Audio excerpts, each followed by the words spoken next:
আব্বু একটাবার বোঝার চেষ্টা করো। উনি হলেন আমার কলেজের বড় আপু। এখন যদি আমাদের কলেজে কোনোভাবে জানাজানি হয়ে যায় যে ওনার সাথে আমার বিয়ে হয়েছে, তবে আমাদের দুজনের রেপুটেশনের কি অবস্থা হবে একবার ভেবে দেখেছো? জুনিয়র হয়ে সিনিয়রকে বিয়ে করছি শুনলে ফ্রেন্ডরা হাসাহাসি করে আমায় মেরে ফেলবে। রেপুটেশন? কিসের রেপুটেশন? তুমি আমাকে রেপুটেশন শেখাচ্ছ? আমি বলেছি সেটাই হবে। সবার আগে আমার বন্ধু রেপুটেশন আমার কাছে বড়। তাই বলে তুমি তোমার বন্ধুর রেপুটেশন বাঁচাতে গিয়ে আমাকে এইভাবে বলি দিয়ে দেবে? নিজের ছেলের কথা একবারও ভাবলে না? আকাশ, তুমি কিন্তু এবার অনেক বেশি বাড়িয়ে বলছো। আমি যেটা ডিসিশন নিয়েছি সেটাই ফাইনাল। কিন্তু আব্বু। কোনো কিন্তু নয়। আমি আর একটা কথা শুনতে চাই না। তাড়াতাড়ি রেডি হয়ে নাও। তোমার বিয়ে আজই হবে এবং এই মুহূর্তে। আকাশকে আর কোনো কথা বলার সুযোগ না দিয়ে তার বাবা ঘর থেকে গটগট করে বেরিয়ে গেলেন। তিনি সোজা নিচে চলে গেলেন যেখানে তিথির বিয়ের আয়োজন করা হয়েছিল। তিথি ইন্টার সেকেন্ড ইয়ার পড়ে আর আকাশ ফার্স্ট ইয়ারে। তিথি যেমন সুন্দরী তেমনি অসম্ভব ইন্টেলিজেন্ট। পুরো কলেজ তার ফ্যান, আর আকাশ হলো খেলাধুলায় ফেমাস। তার দুজনকে নামে চিনলেও কখনো আহামরি কোনো পরিচয় ছিল না। তবে আকাশ মনে মনে তিথিকে পছন্দ করত, কিন্তু কখনো প্রকাশ করেনি। তিথির বিয়ের খবর শুনে আকাশের মনটা আগে থেকেই খারাপ ছিল, কিন্তু এখন পরিস্থিতি যা দাঁড়িয়েছে তাতে সে চরম অবাক। বিয়ের আসরে হুট করে বরপক্ষ ফোন দিয়ে জানিয়ে যায় তারা আসবে না। কেন আসবে না তার কোনো সঠিক কারণও তারা জানায়নি। হুট করে বিয়ে ভেঙে যাওয়ায় তিথির বাবা কান্নায় ভেঙে পড়েন। আকাশের বাবা বন্ধুর এই দুর্দিন সহ্য করতে না পেরে ঘোষণা দেন বন্যা আসলে নেই, তার ছেলে আকাশই হবে তিথির বর। তিথির বাবা বন্ধুর এমন মহানুভবতায় চোখের পানি মুছতে মুছতে রাজি হয়ে যান। আকাশ যখন নিজের রুমে হতভম্ব হয়ে বসেছিল, ঠিক তখনই তার মা ঘরে ঢুকলেন এবং আকাশে কাঁধে আলতো করে হাত রাখলেন। বাবা আকাশ, মেয়েটা কিন্তু মোটেও খারাপ না। বেশ চঞ্চল হলেও মনটা খুব পরিষ্কার। আমি তো ওকে চোখের সামনে বড় হতে দেখেছি। কিন্তু আম্মু, পরিচিত হওয়া এক জিনিস আর বিয়ে করা অনেক বড় একটা দায়িত্ব। আমরা কলেজের জুনিয়র সিনিয়র, এটা লোকে কিভাবে নেবে? পাগল ছেলে তোরা তাও তো পাগল ছেলে তোরা তাও তো একে অপরকে চিনিস। তোমার আব্বুর সাথে যখন আমার বিয়ে হয় তখন আমরা কেউ কাউকে চিনতাম না। কই আমাদের সংসার কি চলছে না? দেখতে দেখতে তো 25টা বছর কাটিয়ে দিলাম একসাথে। ভালোবাসা কি আমাদের মধ্যে কম আছে? মায়ের কথা শুনে আকাশ বুঝতে পারল যে তার মা বাবা যেহেতু রাজি, সেখানে তার অমত দেওয়ার কিছু নেই। আর তিথি মেয়েটা তো খারাপ না। এখন আকাশের ভেতরে একটা অদ্ভুত অ্যাটিটিউড কাজ করছে। কলেজের ক্রাশ এখন তার বউ হতে চলেছে। পুরো কলেজ যার জন্য পাগল, সে এখন শুধুই তার হয়ে থাকবে। বিয়ের আনুষ্ঠানিকতা খুব দ্রুত শেষ হয়ে গেল। কোনো প্রতিবাদ বা আপত্তি আর টিকল না। কাজে যখন কবুল বলতে বললেন, আকাশের বুকটা একবার কেঁপে উঠল। সে শান্ত গলায় সায় দিল। অন্যদিকে তিথি পাথরের মতো বসেছিল। তার যে ছেলেটাকে সে কাল পর্যন্ত পিচ্চি জুনিয়র ভাবত, আজ তাকে স্বামী হিসেবে মেনে নিতে হলো। বাসর ঘরের দরজাটা যখন বন্ধ হলো তখন আকাশের হৃৎপিণ্ড যেন ড্রামের মতো বাজছে। সামনের বিছানায় কোণে সাজে বসে আছে কলেজের সেই ফেমাস সিনিয়র আপু। আকাশ ধীর পায়ে গিয়ে তিথির সামনে দাঁড়াতেই তিথি ঘোমটা সরিয়ে কড়া চোখে তাকালো। শোনো আকাশ, বেশি কাছে আসার চেষ্টা করবে না। আমি তোমার সিনিয়র, সেটা ভুলে যেও না। এই বিয়েটা সির্ফ পরিস্থিতির চাপে হয়েছে। কলেজের সিনিয়র হতে পারেন তিথি আপু, কিন্তু এই ঘরের ভেতরে আপনি এখন আমার বউ। আর বউকে কিভাবে হ্যান্ডেল করতে হয় সেটা আমার ভালোই জানা আছে। হোয়াট? তোমার তো সাহস কম না আকাশ? আমার সাথে মুখে মুখে মুখ মেলাচ্ছ? বিয়ে যখন হয়েই গেছে তখন কলেজের রিলেশনটা না হয় কলেজের গেটেই ফেলে আসতেন। এখন তো আমি আপনার স্বামী, তাই না? তিথির আগে আর বিস্ময়ে আকাশের দিকে তাকিয়ে রইল। এই শান্তশিষ্ট জুনিয়র ছেলেটার গলায় এমন কনফিডেন্স সে আগে কখনো দেখেনি।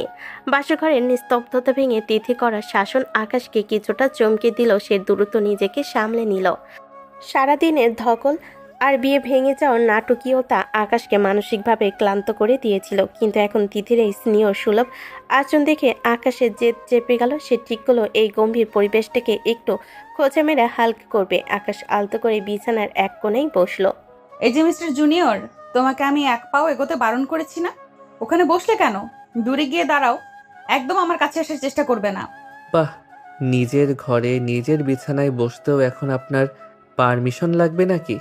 আর কতক্ষণ এভাবে রেগে থাকবেন তিথি আপু? আপনার কি মনে হয় না এখন আমাদের একটু রিল্যাক্স হওয়া দরকার? সারাদিন তো কম নাটক হলো না। রিল্যাক্স মানে কি? শোনো আকাশ, খবরদার আমাকে তিথি আপু বলে ডাকবে না। কলেজে যখন সবাই জানবে যে আমার জুনিয়রের সাথে আমার বিয়ে হয়েছে, তখন আমার মান সম্মান কোথায় থাকবে ভেবেছো? তুমি জাস্ট একটা পিচ্চি ছেলে আমার কাছে, এর বেশি কিছু নও। আপনি বারবার কলেজের দোহাই দিচ্ছেন কেন বলুন তো? কলেজের বাইরে আমরা এখন স্বামী স্ত্রী, আর আপনি বলছেন আমি পিচ্ছি। আচ্ছা, একজন পিচ্চি ছেলে কি পারে কোনো মেয়েকে এইভাবে উদ্ধার করতে? বর না আসায় আপনি তো প্রায় কেঁদেই দিচ্ছিলেন। তখন এই পিচ্চি ছেলেই কিন্তু আপনার মান আর আপনার বাবার সম্মান বাঁচিয়েছে। সেটা ভুলে গেলে চলবে? একদম বেশি কথা বলবে না আকাশ। আমি মোটেও কাঁদছিলাম না, আমি তো মনে মনে খুশি হয়েছিলাম যে ওই বিপদ বিদায় হয়েছে, ওই আপদ বিদায় হয়েছে। কিন্তু তোমার মতো একটা ইম্যাচিউর ছেলের সাথে সারা জীবন পাল্লা দিতে হবে, এটা স্বপ্নেও ভাবিনি। ইম্যাচিওর?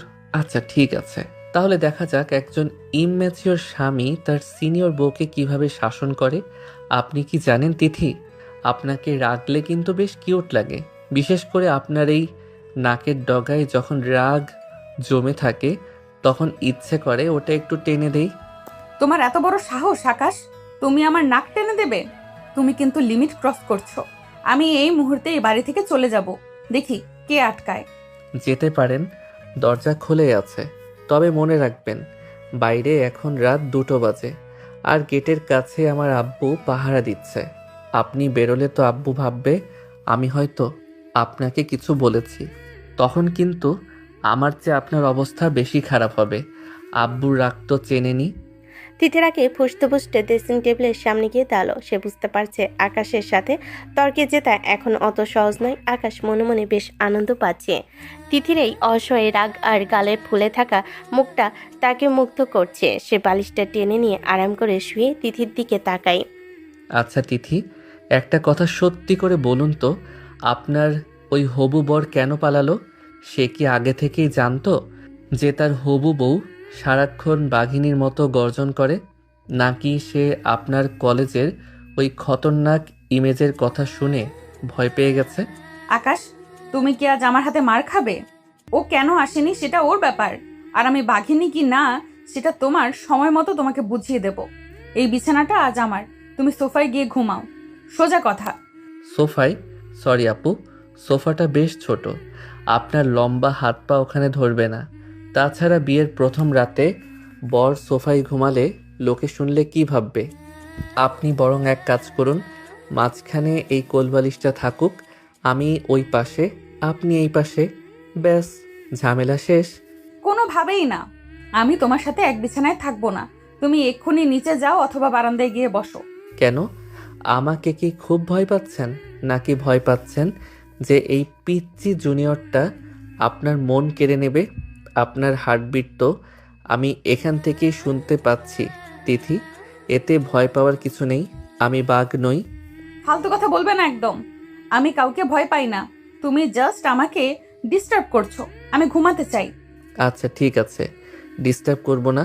তবে একটা শর্ত আছে, কাল সকালে কলেজে যাওয়ার সময় আপনি আমার সাথে আমার বাইকে যাবেন। রাজি তো? অসম্ভব, কলেজের সবাই আমাদের একসাথে দেখলে কি ভাববে? ছি, আমি রিকশায় যাব, তুমি তোমার মতো যাবে। ও আচ্ছা, তার মানে আপনি ভয় পাচ্ছেন। ঠিক আছে, তাহলে আমি না হয় কাল কলেজে গিয়ে সবাইকে ঘটা করে বলে দেই যে আমাদের বিয়ে হয়েছে। সবাইকে গ্র্যান্ড ট্রিটও দিয়ে দেব কাল লাঞ্চ ব্রেকে। কি বলেন? না না, খবরদার এই কাজ করবে না আকাশ। ঠিক আছে বাবা, আমি তোমার সাথেই যাব। এবার অন্তত চুপ করো আর আমাকে শান্তিতে থাকতে দাও। আকাশ মনে মনে এক বিশাল জয়ের হাসি হাসলো। সে তিথিকে কলেজের কথা বলে ভয় দেখালে সে লাইনে আসবে। আকাশ আবার আয়েশ করে শুয়ে পড়ল। তিথি গজগজ করতে করতে বিছানার অন্য প্রান্তে গিয়ে বসলো। আকাশ মুচকি হাসছে। সে জানে তার মিষ্টি স্নেহর বউটাকে রাগিয়ে দিতে কি দারুণ মজা। আজকে রাতটা হয়তো এভাবেই ঝগড়াতেই কাটবে। কিন্তু এই ঝগড়ার ভেতরে এক অজানা প্রেমের বীজ বুনতে শুরু করেছে আকাশ। ভোরের আলো জানালার ফাঁক দিয়ে আসতে তিথির ঘুমটা ভেঙে গেল। কিছুক্ষণ সময় লাগলো তার বুঝতে যে সে নিজের বাড়িতে নেই, বরং তার কলেজের 1 বছরের জুনিয়র আকাশের ঘরে তার বউ হয়ে আছে। তিথি আড়মোড়া ভেঙে উঠে দেখলো আকাশ পাশে নেই। সে দ্রুত ফ্রেশ হয়ে নিচে নেমে এলো। তিথির মনে একটা অজানা ভয় ছিল যে শাশুড়ি হয়তো তাকে কাজ নিয়ে কথা শোনাবে, কিন্তু ড্রয়িং রুমে পা রাখতেই তার সেই ভয়টা শান্তিতে বদলে গেল। আরে তিথিমা, তুমি উঠে গেছো? এত সকালে ওঠার কি দরকার ছিল বলো তো? তুমি যাও, আরো কিছুক্ষণ আরাম করো, আমি তোমার জন্য নাস্তা রেডি করছি। না না আম্মু, আপনি একাই কাজ করছেন আর আমি শুয়ে থাকবো? আমাকে বলুন কি করতে হবে, আমি আপনাকে সাহায্য করছি। তিথিমা, এই বাড়িতে কোনো কাজের চাপ নেই। তুমি এখন আমাদের মেয়ে। যাও, ড্রয়িং রুমে গিয়ে বসো। আকাশের মা, মামনি কি খেতে পছন্দ করে সেটা জেনে নিয়েছো তো? ওকে একদম নিজের মেয়ের মতন আগলে রাখবে। তিথি অবাক হয়ে দাঁড়িয়ে রইল। তার নিজের বাবা মায়ের অভাব সে এক মুহূর্তের জন্য বোধ করল না। আকাশের বাবা মা তাকে এমনভাবে আপন করে নিলেন যে তিথির চোখের কোণে আনন্দ অশ্রু চলে এলো। ঠিক তখনই আকাশ তোয়ালে দিয়ে মাথা মুছতে মুছতে ড্রয়িং রুমে ঢুকলো এবং এই দৃশ্য দেখে এক ভুরু কুঁচকে হাসলো। ও, তার মানে সকালেই তল্পা গুছিয়ে এই বাড়িতে নিজের আধিপত্য বিস্তার শুরু হয়ে গেছে।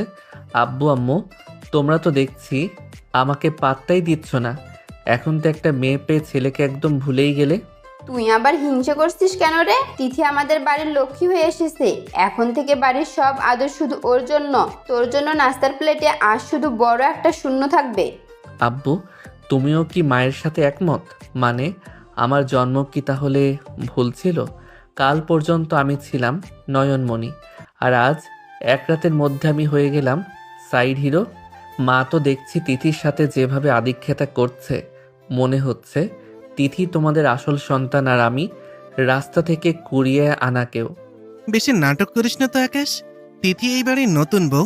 তাছাড়া ও পড়াশোনায় কত ভালো। তুই তো সারা দিন বল নিয়ে মাঠে পড়ে থাকিস। ওর থেকে অন্তত কিছু শেখ। আর হ্যাঁ, তিথির দিকে নজর দিয়ে বলছি, তুই ওকে হিংসে করা বন্ধ কর। শুনলে তো আকাশ, এখন থেকে আমার কথা মানলে হয়তো 2-1 পিস নাস্তা পেতেও পারো। আম্মু, আকাশ মনে হয় সত্যিই অনেক জেলাস ফিল করছে। উফ তিথি আপু, থুরি তিথি ম্যাডাম, আপনার এই ভিক্টোরি স্মাইলটা না একদম ভালো লাগছে না। আব্বু, তুমি জানো না ও আমাকে কাল রাতে কত ধমক দিয়েছে? বলছে আমি নাকি ইম্যাচিওর, আর তোমরা কিনা ওকে মাথায় তুলছো। তাতে কি হয়েছে? বউ বড় হয়েছে তো ভালোই হয়েছে। তোকে একটু মানুষ করতে পারবে। সারাদিন তোর যে চঞ্চলতা, তিথি পারবে তোকে লাইনে আনতে। যা এখন গিয়ে ভালো করে ড্রেস পরে আয়, তোদের তো আবার কলেজ আছে। আকাশ গজগজ করতে করতে নাস্তার টেবিলে গিয়ে বসলো। নাস্তার টেবিলে বসেও তিথির সাথে তার চোখের লড়াই চলল।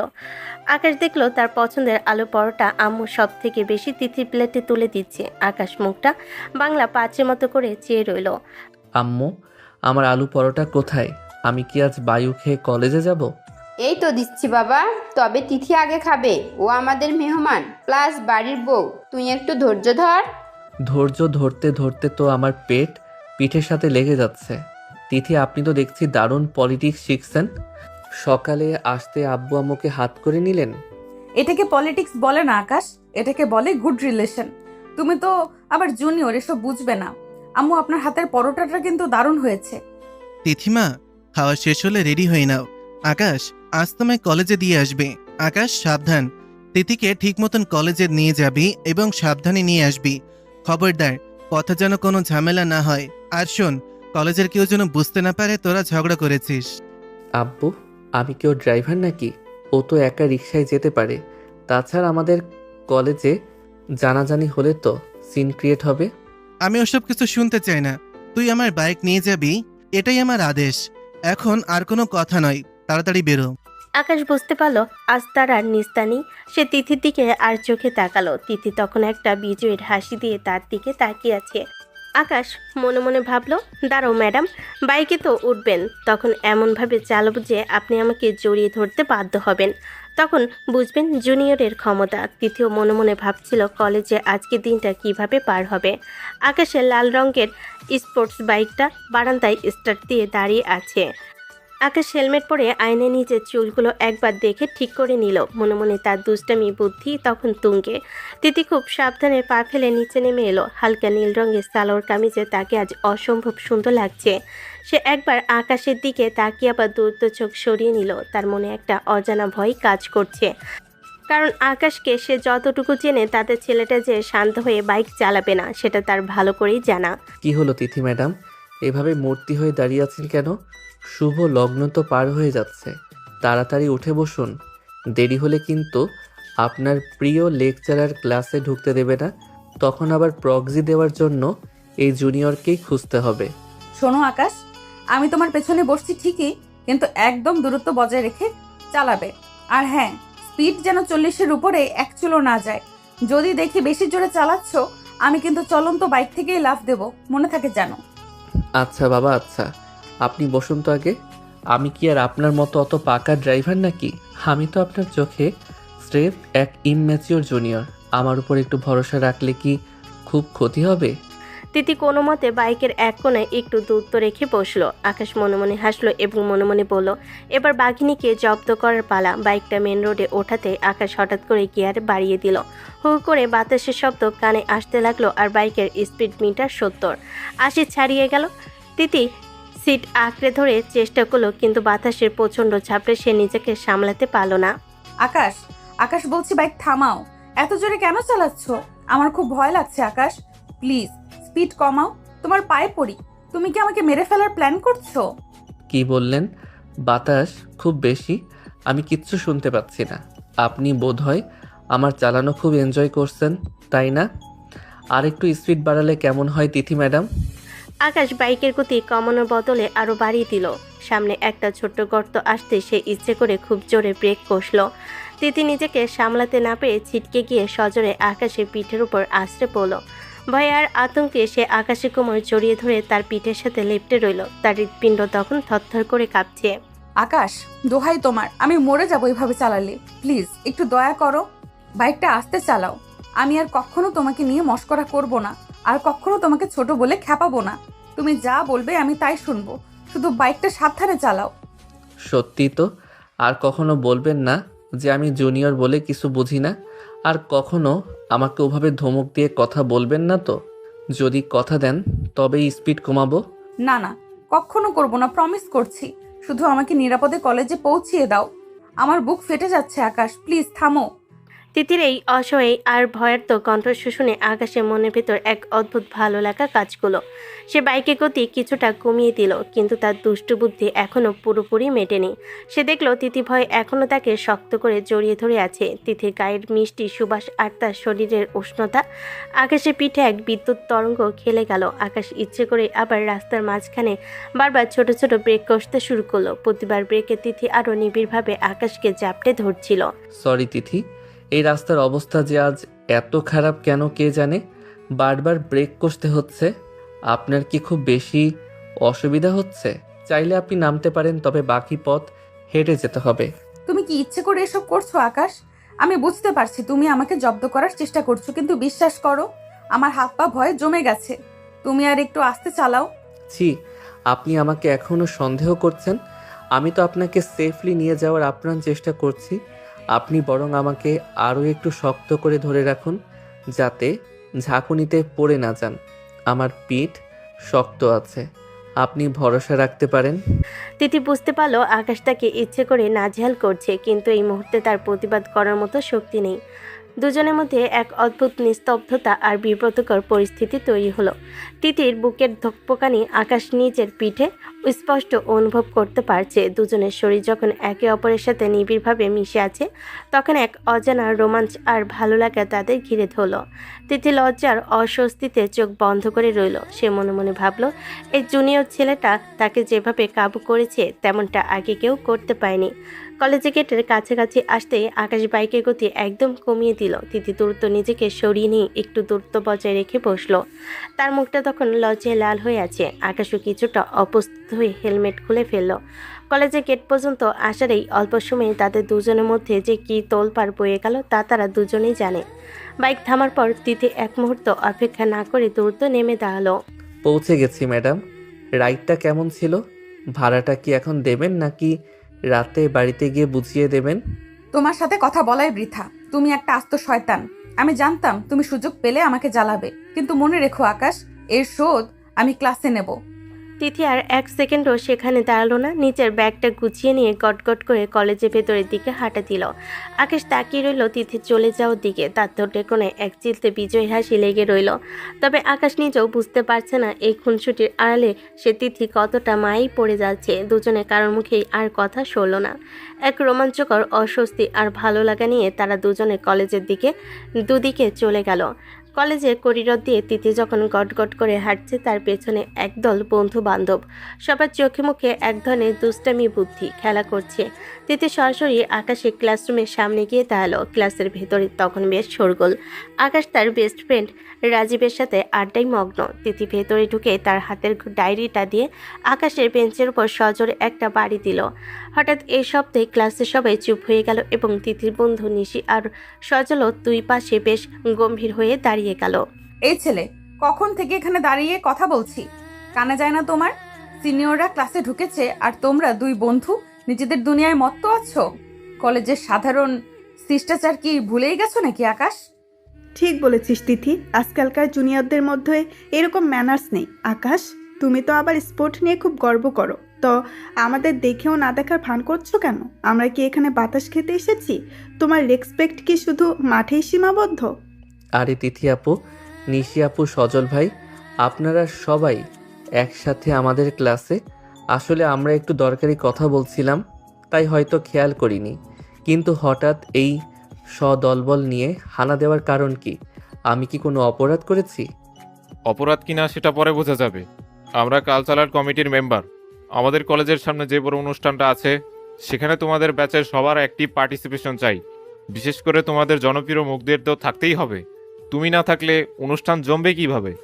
একদম ঠিক কথা আকাশ, তুমি যে হারে আমাদের কথা অ্যাভয়েড করে চলছো, তার জন্য তোমাকে একটা বিশেষ দায়িত্ব দেওয়ার সিদ্ধান্ত নিয়েছি আমরা সবাই মিলে। পরে কিন্তু বলতে পারবে না যে আপু আগে বলেননি কেন। কিসের দায়িত্ব? আমি তো খেলাধুলা সেকশনে নাম দিয়েছি। কালচারাল প্রোগ্রামে আমার কি কাজ? আমি তো গান গাইতে পারি না, আর অভিনয়ের ধারে কাছেও নেই। আমাকে অন্য কোনো ডিউটি দেন, যেটা আমি পারবো। গান বা অভিনয় তোমাকে দিয়ে হবেও না, সেটা আমরাও জানি। আমরা ঠিক করেছি তুমি এই অনুষ্ঠানে সোলো ডান্স পারফর্ম করবে। এটা আমাদের কমিটির ফাইনাল ডিসিশন। তোমাকে স্টেজে নাচতে হবে এবং এটাই তোমার শাস্তি। বাহ, দারুণ আইডিয়া তিথি। স্পোর্টস হিরো যখন স্টেজে কোমর দোলাবে তখন তো পুরো কলেজ হাততালিতে ফেটে পড়বে। আকাশ, তোমার ওই লম্বা হাত পাগুলো এবার নাচের মুদ্রায় দেখতে চাই আমরা, বেশ মজাই হবে। আপনারা কি আমার সাথে মজা করছেন? নিশি আপু, সজল ভাই, আপনারা অন্তত বোঝেন আমি জীবনে সোজা হয়ে দুবার হাত পা নাড়াতে পারিনি, আর এখন আমাকে পুরো কলেজের সামনে নাচতে হবে। এটা স্রেফ আমাকে হাসির পাত্র বানানোর একটা প্ল্যান। তিথি আপু, আপনি এটা ইচ্ছা করে করছেন শুধু আমাকে জব্দ করার জন্য। মোটেও ইচ্ছে করে নয় আকাশ। আমি চাই তুমি তোমার এই রাফ অ্যান্ড টাফ ইমেজের বাইরে গিয়ে নতুন কিছু ট্রাই করো। ভয় পাচ্ছ নাকি? একজন জুনিয়র হয়ে সিনিয়রদের চ্যালেঞ্জ নিতে ভয় পাচ্ছ? এটা দেখতে কিন্তু বেশ ভালোই লাগছে। সবাই শোনো, তোমাদের ফ্রেন্ড আকাশ এবার আমাদের অনুষ্ঠানের মেইন শোন আকর্ষণ আকাশ, হতে চলেছে। আপত্তি করে লাভ নেই। তিথি যখন নাম লিখে ফেলেছে, তখন তোকে নাচতেই হবে। আর যদি না নাচিস, তবে আমাদের কালচারাল কমিটি থেকে তোকে ব্ল্যাকলিস্ট করা হবে। তখন কিন্তু তোকে কোনো স্পোর্টস কোটা বা কোনো পাওয়ারেই তোকে বাঁচাতে পারবে না। তিথি, এটা কিন্তু একদম ঠিক হচ্ছে না। আপনি বাড়িতে গিয়ে আমার অবস্থা বুঝবেন। কলেজের এই পাওয়ার দেখানো কি খুব দরকার ছিল? আপনি কি চাচ্ছেন আমি সবার সামনে ইয়ার্কির পাত্র হই? আপনার মনে কি এক ফোঁটা মায়া নেই আমার জন্য? বাড়িতে কি হবে সেটা বাড়িতে দেখা যাবে, কিন্তু এখন আমি তোমার সিনিয়র আর তুমি আমার জুনিয়র। এখানে রুলস আমি সেট করি আকাশ। যাও, এখন থেকেই ইউটিউব দেখে নাচের স্টেপ শেখা শুরু করে দাও। না পারলে কিন্তু কলেজের সামনে মান সম্মান পুরোটাই যাবে। Best of luck junior. চল তিথি, আমাদের অনেক কাজ আছে। আকাশ তো প্র্যাকটিস শুরু করার জন্য এখন থেকে ছটফট করছে। বাই বাই আকাশ, নাচের রিহার্সেলে দেখা হবে। তিথি তার দলবল নিয়ে হাসি মুখে ক্লাস থেকে বেরিয়ে গেল। আকাশের রাগী আর অসহায় চেহারাটা দেখে সে মনে মনে এখন ভীষণ তৃপ্তি পাচ্ছে। তিথি চলে যাওয়ার পর আকাশ নিজের বেঞ্চে ধপ করে বসে পড়ল। তার মাথা তখন রাগে ঝিমঝিম করছে। তার বন্ধু রাজীব তাকে নিয়ে টিটকারি মারতে শুরু করেছে। আকাশ মনে মনে ঠিক করলো, তিথি যদি তাকে এভাবে জব্দ করতে চায়, তবে সেও এর একটা ভিত বাড়িতে গিয়ে করে ছাড়বে। সারাদিন কলেজের শত ঝুট ঝামেলা আর খুনসুটি শেষে বাড়িতে আকাশ আর তিথির সময়টা বেশ শান্তিতে কেটেছে। বাবা মায়ের সামনে তারা যেন এক আদর্শ দম্পতির অভিনয় করেছে, যে কেউ কল্পনাও করতে পারবে না তাদের মধ্যে যুদ্ধ চলছে। রাতে ডিনার শেষে তারা হাসি মুখে নিজেদের ঘরে ফিরে এলো। আকাশ ঘরে ঢুকেই স্থিরভাবে পেছনে দরজাটা আটকে লক করে দিল। এরপর সে সব কিছু নিশ্চুপ হয়ে দরজায় হেলান দিয়ে দাঁড়িয়ে রইল। তার চোখে মুখে তখন এক রহস্যময়ী চপলতা। সে মনে মনে একটা দারুণ বুদ্ধি হাতড়ে পেয়েছে। হঠাৎ তার ঠোঁটের কোণে এক চিলতে শয়তানি হাসি ফুটে উঠল এবং সে ধীর পায়ে তিথির দিকে এগোতে শুরু করলো। আকাশ, তুমি এইভাবে রোবটের মতো তাকিয়ে আছো কেন? আর আমার দিকে এইভাবে এগোচ্ছ কেন তুমি? ড্রেসিং টেবিলের সামনে থেকে সরো, আমি চুলটা ঠিক করব। ওখানেই থামো বলছি। কেন তিথি ম্যাডাম, আমি আমার নিজের ঘরে নিজের বিবাহিত স্ত্রীর দিকে এগিয়ে আসছি, তাতে আপনার এত আপত্তির কি আছে? আজ কলেজে তো সবার সামনে আমাকে বেশ নাজেহাল করলেন, সিনিয়র হওয়ার অনেক পাওয়ার দেখালেন, এখন একটু আমার পাওয়ার দেখানোর পালা, কি বলেন? আকাশ দেখো, ইয়ার্কি করো না। কলেজে যা হয়েছে সেটা তো জাস্ট একটা ফান ছিল। বন্ধুদের সামনে একটু ভাবনা নিলে হয়। তুমি ওটা নিয়ে এখনো মনে মনে রাগ পুষে রেখেছো। আর তুমি এইভাবে উথাল পাথাল ভঙ্গিতে কথা বলছো কেন? রাগ? না না, আমি একদম রাগ করিনি। আমি তো জাস্ট একটা ধ্রুব সত্য মনে করিয়ে দিচ্ছি। কলেজে না হয় আপনি আমার পরম শ্রদ্ধেয় সিনিয়র আপু, কিন্তু এই ঘরের ভেতরে তো আমি আপনার স্বামী, আর স্বামী স্ত্রীর মধ্যে তো এমন রোমান্টিক ঘনিষ্ঠতা হতেই পারে, তাই না? নাকি এখানেও আপনি সিনিয়রিটি দেখাবেন? কিছু একটা হতে পারে মানে কি? আকাশ, তুমি কিন্তু ধীরে ধীরে লিমিট ক্রস করছো। একদম কাছে আসবে না বলছি। ছাড়ো আমাকে, ওদিকে যাও। কেন ছাড়বো? কলেজের সেই দাপুটে তিথি আপু আজ একটা ছোট জুনিয়রের কাছে ভয়ে কুঁকড়ে যাচ্ছে। আপনার হার্টবিট তো একদম লাউড স্পিকারের মতো বাজছে। তিথি, কি হলো? মুখটা অত শুকিয়ে গেছে কেন? আমি তো বাঘ নই যে আপনাকে খেয়ে ফেলবো। আমি তো শুধু আমার অধিকারের কথা বলছি। আকাশ প্লিজ, তুমি কি করছোটা কি? বাড়ির বাকিরা যদি কোনোভাবে টের পায় তবে কি ভাববে? তুমি কি পাগল হয়ে গেছো? আমি কিন্তু চিৎকার করব। চিৎকার করে লাভ নেই, দরজা মজবুতভাবে লক করা। এখন আপনার কাছে মাত্র দুটো অপশন আছে, হয় আপনি আমার সাথে এই মায়াবী রোমান্টিক সময়টা কাটাবেন, নয়তো আমি আপনাকে একটা শর্ত দেব। কোনটা আপনার জন্য সহজ হবে? কি শর্ত তাড়াতাড়ি বলো। আর তুমি আগে একটু দূরে সরে দাঁড়াও, আমার দম বন্ধ হয়ে আসছে। এইভাবে তাকাচ্ছ কেন আমার দিকে? শর্তটা একদম পানির মতো সহজ। আমাকে ওই অনুষ্ঠানে নাচতে হবে না, আপনি ওই লিস্ট থেকে আমার নামটা এখনই কেটে দেবেন। যদি রাজি হন তবে আমি এখন দূরে সরব, আর যদি রাজি না হন তবে কিন্তু আজকের রাতটা আমাদের জন্য অনেক বেশি স্মরণীয় হয়ে থাকবে। অসম্ভব। লিস্ট একবার ফাইনাল হয়ে গেছে আর আমি সেটা জমাও দিয়ে দিয়েছি। ওটা চেঞ্জ করা কোনোভাবেই সম্ভব না। তোমাকে নাচতেই হবে আকাশ। এটা নিয়ে কোনো রিকোয়েস্ট বা ব্ল্যাকমেইল আমি শুনবো না। ও আচ্ছা, তার মানে আপনি চান আমি আপনার আরও কাছে আসি? ঠিক আছে, আমার কোনো আপত্তি নেই। আমি তো আপনার ইচ্ছাকেই প্রাধান্য দিচ্ছি। চলুন তবে আজকের রাতটা না হয় আমাদের নামেই লিখে দিই। আকাশ তিথির গলার কাছে নিজের মুখ নামিয়ে আনতে তিথি ভয়ে আর তীব্র লজ্জায় চোখ বন্ধ করে ফেল। সে বুঝতে পারছে আকাশ আজ তাকে পুরোপুরি কোণঠাসা করে ফেলেছে। আকাশের গায়ে করা পারফিউমের ঘ্রাণ আর তার তপ্ত নিঃশ্বাসের ছোঁয়া তিথির সারা শরীরে এক অজানা শিহরণ জাগিয়ে তোল। তিথির দেহের সাথে পিঠ ঠেকে গেছে, পালানোর আর কোনো পথ নেই। ঠিক আছে, ঠিক আছে, থামো আকাশ, আমি হার মানছি। তোমাকে আমি ওই নাচের লিস্ট থেকে মুক্তি দিচ্ছি। মানে তোমাকে আমি নিজে নাচ শেখাবো। তোমাকে একটা হাসির পাত্র হতে হবে না। তোমাকে একা হাসির পাত্র হতে হবে না। আমি নিজে তোমাকে প্র্যাকটিস করাবো এবং প্রয়োজনে তোমার সাথেই পারফর্ম করব। এখন তো খুশি? এবার দোহাই তোমার, আমার সামনে থেকে একটু সরো। এই তো লক্ষ্মী মেয়ের মতো কথা বলেছেন তিথি ম্যাডাম। প্রমিস তো? কাল থেকে কিন্তু আপনি আমার অফিসিয়াল ড্যান্স টিচার। আর টিচার যদি ক্লাসে ফাঁকি দেয় বা বেশি শাসন করে তবে কিন্তু এই স্বামী তার অধিকার আদায় করতে আবার ফিরে আসবে, মনে থাকবে তো? তুমি একটা আস্ত শয়তান আকাশ। আমি জীবনেও ভাবিনি তুমি এইটুকু একটা জেদ মেটানোর জন্য এতটা নিচুতলার রোমান্টিক ব্ল্যাকমেল করবে। জাস্ট আমাকে বিপদে ফেলে নিজের কাজ হাসিল করলে। এটাকে ব্ল্যাকমেইল বলে না তিথি, এটাকে বলে বুদ্ধির লড়াই। কলেজের দাপুটে সিনিয়র আপুকে ঘরের কোণে কাবু করার মজাই আলাদা। এখন শান্তিতে ঘুমান। কাল থেকে কিন্তু আমাদের ব্যক্তিগত ড্যান্স ক্লাস শুরু হবে, আর সেখানে আমি কিন্তু খুব দুষ্টু ছাত্র হব। তিথি রাগে আর চরম লজ্জায় লাল হয়ে ধপ করে বিছানার এক কোণায় গিয়ে বসল। সে অবাক হয়ে ভাবছে এই জুনিয়র আকাশ তাকে নাজেহাল করার এমন সব নতুন উপায় কোত্থেকে খুঁজে বের করে। আকাশ মনে মনে বিজয়ের হাসি হাসছে। সে যেমন নাচের হাত থেকে বাঁচল, তেমনি তিথিকেও এক হাত দেখে নিল। সকাল থেকে আকাশের ঘরে মিউজিক সিস্টেমটা হালকা ভলিউমে বাজছে। তিথি আজ বেশ আটঘাট বেঁধে নেমেছে আকাশকে নাচ শেখাতে। পরনে তার সাধারণ একটি সালোয়ার কামিজ হলেও চুলে হাত খোপা আর কপালে ছোট টিপটা তাকে এক অন্যরকম গাম্ভীর্য দিয়েছে। অন্যদিকে আকাশ ট্র্যাক প্যান্ট আর টি শার্ট পরে বিরস মুখে দাঁড়িয়ে আছে। তার কাছে মনে হচ্ছে এর চেয়ে রোদে পুড়ে মাঠে ক্রিকেট খেলাটাও অনেক সহজ ছিল।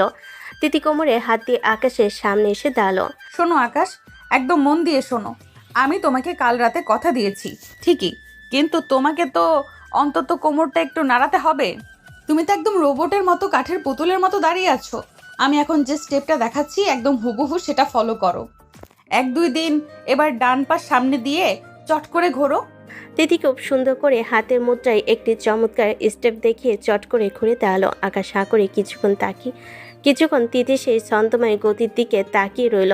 তারপর নিজের লম্বা পা দুটো আড়াআড়ি করে ঘুরতে গিয়ে নিজের পায়ের সাথে নিজেই প্যাচ লাগিয়ে দিল।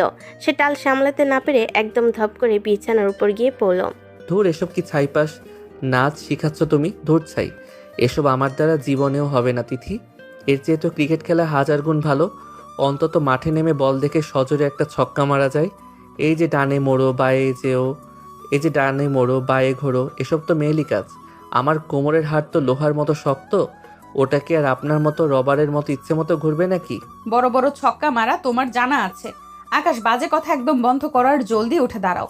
আমি তোমাকে একদম সিম্পল একটা স্টেপ দিচ্ছি, তুমি শুধু সেটা করো। নিজেকে খুব বড় স্পোর্টসম্যান ভাবো না? তাহলে শরীরের ব্যালেন্স ঠিক করতে পারছো না কেন? আবার করো, আমি আবারও দেখাচ্ছি। এবার যদি ভুল হয় তবে কিন্তু খবর আছে। তিথি আবার আকাশের হাত ধরে তাকে এক ঝটকে টেনে তুলো। তিথি আকাশের খুব কাছাকাছি গিয়ে তার ডান হাতটা নিজের কাঁধের উপর রাখলো এবং আকাশের অন্য হাতটা নিজের শক্ত হাতের মুঠোয় নিল। আকাশ হঠাৎ তিথির এত কাছে চলে আসে বেশ অপ্রস্তুত হয়ে গেল। তিথির গায়ের মিষ্টি পারফিউমের সুবাস তার নাকে এসে বারবার ধাক্কা দিচ্ছে। আকাশের বুকের ভেতরটা তখন কেমন যেন ধকধক করে উঠছে। আপনি কি চাচ্ছেন আমি সত্যি সত্যি স্টেজে গিয়ে পুরো কলেজের সামনে নিজেকে হাসির পাত্র বানাই? দেখুন তিথি, আমি আপনার চোখের দিকে তাকিয়ে এইভাবে হাত পা নাড়াতে পারছি না। আমার নাচের দন্ত নো জানা নেই। তার উপর আপনি যখন এইভাবে আমার দিকে তাকিয়ে কমান্ড দেন, তখন আমি পা ফেলার কথা ভুলে আপনার চোখের দিকে তাকিয়ে থাকি। কেন, আমি কি বাঘ নাকি যে আমাকে দেখে তোমার ভয় পাওয়ার কি আছে? আমার চোখের দিকে তাকাতে সমস্যা কোথায়? আমি তো তোমার পার্টনার হিসেবে তোমাকে রিহার্সাল করাচ্ছি। মন দাও আকাশ, নয়তো কিন্তু কলেজের ওই বন্ধুরা তোমাকে নিয়ে সারা জীবন হাসাহাসি করবে। চলো, এই মিউজিকের তালে পা মেলাও। তিথি আবার আকাশকে নিয়ে ছন্দের তালে মুভ করা শুরু করলো। এবার আকাশ কিছুটা মনোযোগ দেওয়ার চেষ্টা করলো ঠিকই, কিন্তু যেই না তিথি তাকে একটু নিচু হয়ে ঘোরার স্টেপটা দেখালো, আকাশ নিজে ভারসাম্য হারিয়ে ফেলল।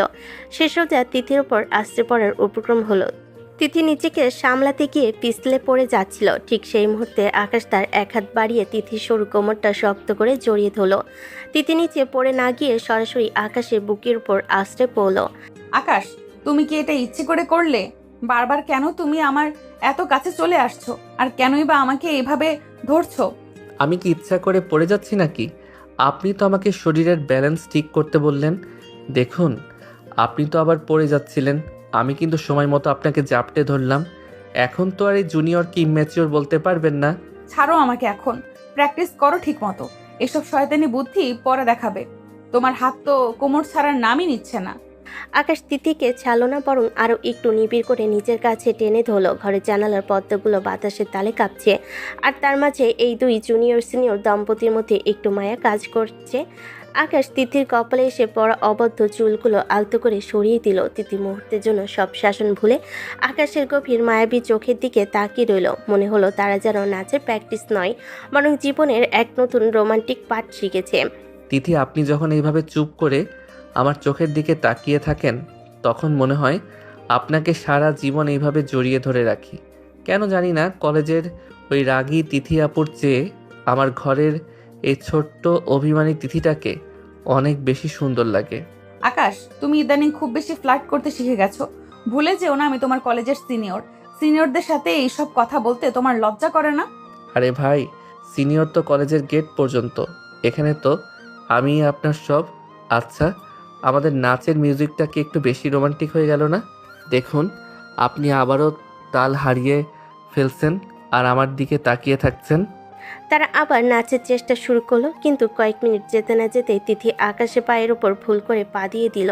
তিথি নিজেকে সামলাতে না পেরে পেছনের দিকে উল্টে যাচ্ছিল। আকাশ এবার বিদ্যুৎ গতিতে তিথিকে টেনে ধরল। তিথি এবার আকাশের পাজগলায় উঠে গেল। আকাশ তাকে কোলে তুলে নিয়ে এক চক্কর ঘুরে দাঁড়ালো। তিথি দুহাত আকাশের ঘাড় শক্ত করে জাপটে ধরে আছে। আকাশ নামাও আমাকে বলছি। মা বা আব্বু দেখে ফেললে কি ভাববে বলো তো? তুমি তো দেখি নাচের বাহানায় আমাকে কোল থেকেই নামাচ্ছ না। নামাবো তো অবশ্যই ম্যাডাম, তবে তার আগে বলুন, এই জুনিয়রের সাথে ড্যান্স পারফরমেন্স করতে আপনার ভয় লাগবে না তো? নাকি কলেজের সবাই দেখলে আপনার রেপুটেশন ধুলোয় মিশে যাবে বলে আপনি চিন্তিত? ধুলোয় মিশলে মিশুক, আমার জুনিয়র যখন আমাকে এত আগলে রাখতে পারে তখন আর আমার ভয় কিসের? আকাশ, তুমি সত্যি খুব অদ্ভুত একটা ছেলে। আমি তোমাকে যত দেখি ততই অবাক হই। আকাশ তিথিকে সাবধানে নিচে নামিয়ে দিল। দুজনের মুখে তখন জয়ের এক চিলতে হাসি। তারা বুঝতে পারছে এই নাচের প্র্যাকটিস শুধু একটি অনুষ্ঠানের জন্য নয়, বরং তাদের নিজেদের মধ্যকার দূরত্ব কমিয়ে আনার এক মস্ত বড় সুযোগ। আকাশ মুচকে হাসলো আর তিথি লাজুক মুখে আবার মিউজিকটা অন করলো। আজকে দিনটা ছুটির দিন হওয়ায় আকাশ আর তিথির জন্য যেন এক আশীর্বাদ হয়ে এলো। কলেজে তাড়া নেই, ক্লাসে কোনো চাপ নেই, শুধু আছে নিজেদের মতো করে কাটানো কিছু ঘরোয়া মুহূর্ত। সকাল থেকে বাড়ির পরিবেশটা খুব উৎসব মুখর। আকাশের মা রান্নাঘরে ব্যস্ত সবার পছন্দের সব খাবার তৈরিতে, আর ড্রয়িং রুমে আকাশের বাবা খবরের কাগজ নিয়ে বসেছেন। আকাশ আর তিথি তখন দোতলায় ঘরে নাচের প্র্যাকটিসে মগ্ন। তবে আজ আর ঝগড়া নয়, বরং নাচের প্রতিটা স্টেপে তারা একটা অদ্ভুত তাল খুঁজে পেয়েছে। বা আকাশ, আজ তো তোমার পায়ের মুভমেন্ট বেশ ভালোই হচ্ছে। গতকাল যে স্টেপটা বারবার হোঁচট খাচ্ছিলে, আজ সেটা কত স্মুথলি করলে। মনে হচ্ছে আমার ট্রেনিং সত্যিই কাজে দিচ্ছে। ট্রেনার যদি সারাক্ষণ বাঘিনীর মতো হুঙ্কার দেয় তবে যে কোনো গাধাও ঘোড়া হয়ে যাবে। তবে সত্যি বলতে কি তিথি, প্র্যাকটিস করতে করতে আজ কেন জানি আমারও খুব ভালো লাগছে। হয়তো পার্টনারটা আমার চেনা বলে নাচের ছন্দটা দ্রুত ধরতে পারছি। তাই নাকি? এত প্রশংসা কি আমাকে ভোলাবার জন্য, নাকি সত্যি সত্যি মন থেকে বলছো? তোমার তো আবার মুখে এক আর মনে অন্য কিছু থাকে। সারাদিন তো আমাকে জ্বালিয়ে মারো। আরে না, আজ তো ছুটির দিন, আজ ঝগড়ার মুডে নেই। বরং চলো আজ সারাদিন আমরা এই সুন্দর সময়টা এনজয় করি। এই যে তুমি আমাকে নাচ শেখাচ্ছ, এটা তো আমাদের নিজেদের মধ্যকার বোঝাপড়াটাকেও দারুণ করছে, কি বলো? তিথি আর কোনো কথা না বলে লাজুক হাসলো। নাচের বিরতিতে তারা দুজন মিলে নিচে নেমে এলো। ড্রয়িং রুমে যেতে আকাশের বাবা চশমাটা নাকের ডগায় নামিয়ে তাদের দিকে তাকালেন এবং হাসি মুখে তাদের দুজনকে কাছে ডাকলেন। কিরে আকাশ, তোর নাচের প্র্যাকটিস কত দূর? মামানি তোকে ঠিক মতন শেখাচ্ছে তো, নাকি তুই আজও ওর উপর জবরদস্তি করছিস? সাবধান কিন্তু, তিথির কোনো নালিশ পেলে কিন্তু তোর খবর আছে। আব্বু, তুমি সবসময় আমাকেই কেন দোষী বানাও বলো তো? তিথি তো এখানে একদম কমান্ডিং অফিসারের মতো শাসন করছে। বরং আমারই উচিত তোমার কাছে বিচার দেওয়া। তোমার এই আদরের মেয়ে তো আমাকে এক মুহূর্ত জিরোতে দিচ্ছে না। একদম মিথ্যা কথা আব্বু। আকাশকে নাচের স্টেপ দেখাতেই আমার ঘাম ছুটে যাচ্ছে। ও শরীর তো একদম কাঠের মতো শক্ত, তবু আমি চেষ্টা করছি ওকে স্টেজে দাঁড় করানোর মতো তৈরি করতে। আপনি বলুন, ও কি ঠিক বলছে? থাক বাবা, অনেক হয়েছে। তোরা এখন একটু খেয়ে নে। তিথিমা, এই পায়েসটা আমি স্পেশালি তোর জন্য করেছি। আকাশকে বেশি দিবি না, ও তো সারাক্ষণ তোকে খেপায়। আম্মু, এটা অন্যায়। আমি এই বাড়ির ছেলে হয়ে পায়েস পাবো না? তিথি তো এসে আমার সব আদর কেড়ে নিল। এখন দেখি খাবারের ভাগটাও ও একাই খাবে। আকাশের মায়ের হাতের পায়েস খেয়ে তিথির মনটা ভরে গেল। সে নিজের বাবার বাড়ির কথা একবারও বাবার সময় পাচ্ছে না। আকাশের পরিবারের সবাই তাকে এতটাই আপন করে নিয়েছে যে তার মনে হচ্ছে সে সারা জীবন এই বাড়িতেই ছিল। দুপুরে খাবারের পর তারা সবাই মিলে ক্যারাম খেলায় মেতে উঠল। আকাশ আর তার বাবা এক দলে, আর তিথি ও আকাশের মা অন্য দলে। আকাশ, তুমি কিন্তু গুটি উল্টো দিকে মারাচ্ছ। আব্বু দেখুন, ও কিন্তু চিটিং করছে। ওর মনোযোগ একদমই খেলায় নয়, শুধু ফোন দিয়ে আসছে। আমার মনোযোগ ঠিকই আছে, তুমি বরং নিজের স্ট্রাইকার ঠিক করো। দেখছো না আম্মু আর তুমি মিলে কিভাবে আমাদের কোণঠাসা করছো? তোমাদের এই লেডিস গ্যাংয়ের সাথে পারা বড় কঠিন। হাসাহাসি আর আড্ডায় বিকেলটা পার হয়ে সন্ধ্যা নামলো। আকাশের তিথি আবার তাদের ঘরে ফিরে এলো। বিকেলের রোদেলা আকাশের রং তখন মিলিয়ে যাচ্ছে। আকাশ জানালার পাশে দাঁড়িয়ে বাইরের দিকে তাকিয়েছিল। তিথি তার পাশে গিয়ে দাঁড়ালো। আজকের দিনটা খুব সুন্দর কাটলো না আকাশ? তোমাদের বাড়িতে এসে আমি কোনোদিন ভাবিনি যে আমি এত তাড়াতাড়ি সবার মন জয় করতে পারবো। আব্বু আম্মু আমাকে অনেক ভালোবাসেন, আমি সত্যিই খুব লাকি। বাসবেন না কেন? তুমি মানুষটা যে খুব ভালো সেটা তো ওনারা বুঝে গেছেন। আর তোমার এই সহজ সরল ব্যবহারটাই সবাইকে মুগ্ধ করে। শুধু আমার কাছেই তুমি কলেজের সেই খতরনাক সিনিয়র আপু হয়ে থাকো। এখনো আপু বলছো কেন? কাল রাতে সেই শর্তের কথা কি ভুলে গেছো? ঘরে তো আমি তোমার বউ, তাই না? তাহলে ওই সিনিয়রিটি টেনে আনার কি দরকার? ভুলিনি তো। আমি তো শুধু তোমাকে একটু রাগাতে চেয়েছিলাম। সত্যি বলতে, তোমাকে যখন হাসি খুশি দেখি তখন আমার নিজেরও খুব ভালো লাগে। চলো, রাত বাড়ার আগে আরেকবার আমাদের নাচের শেষ স্টেপটা রিহার্সাল করে নেই। আকাশ আবার মিউজিক প্লে করলো, তবে এবার মিউজিকটা ছিল খুবই ধীর গতির আর রোমান্টিক। তারা একে অপরের দিকে হাত ধরে নাচের ছন্দে দুলতে শুরু করলো। ছুটির দিনের এই সারা দিনের আনন্দ আর পরিবারের ভালোবাসা তাদের দুজনকে মানসিকভাবে আরও কাছে নিয়ে এসেছে। আকাশ তিথিকে আলতো করে নিজের দিকে টেনে নিল। তিথিও আজ আর কোনো বাধা দিল না। সকালে মিষ্টি রোদে ডাইনিং টেবিলটা আজ হাসাহাসিতে মুখর। আকাশে মা গরম গরম লুচি আর আলুর দম টেবিলে পরিবেশন করছেন, আর আকাশ সুযোগ পেলে তিথিকে নিয়ে বারবার বাবার কাছে রসিকতা করছে। ব্রেকফাস্ট শেষ করে আকাশের তিথি কলেজের উদ্দেশ্যে বেরিয়ে পড়লো। সারাদিন ক্লাস আর নাচের রিহার্সালে ধকল শেষে বিকেলে তার যখন বাড়ির পথ রওনা দিল তখন আকাশ বেশ ফুরফুরে মেজাজে বাইক চালাচ্ছিল। কিন্তু হঠাৎ করে নির্জন রাস্তার মাঝে বাইকটা অদ্ভুত শব্দ করে বন্ধ হয়ে গেল। আরে এটা আবার কি হলো? এই অসময়ে আমার রাজকীয় ঘোড়া কেন বিগড়ে গেল বুঝতে পারছি না তো। তিথি, আপনি একটু কষ্ট করে নামুন তো, দেখি একবার ট্রাই করে স্টার্ট হয় কিনা। আমি জানতাম তোমার মতো ইমিচুর ড্রাইভারের বাইক মাঝ রাস্তায় নষ্ট হওয়াটাই স্বাভাবিক। এখন কি হবে শুনি? আমি কি এই ভর দুপুরে রাস্তার মাঝখানে দাঁড়িয়ে রোদে পুড়বো? আহা তিথি, এভাবে গরম হচ্ছেন কেন? রোদে পুড়লে তো আপনার ওই ফর্সা গাল দুটো লাল হয়ে যাবে। সামনে একটা মেকারের দোকান আছে, ওখানে দিয়ে আসি।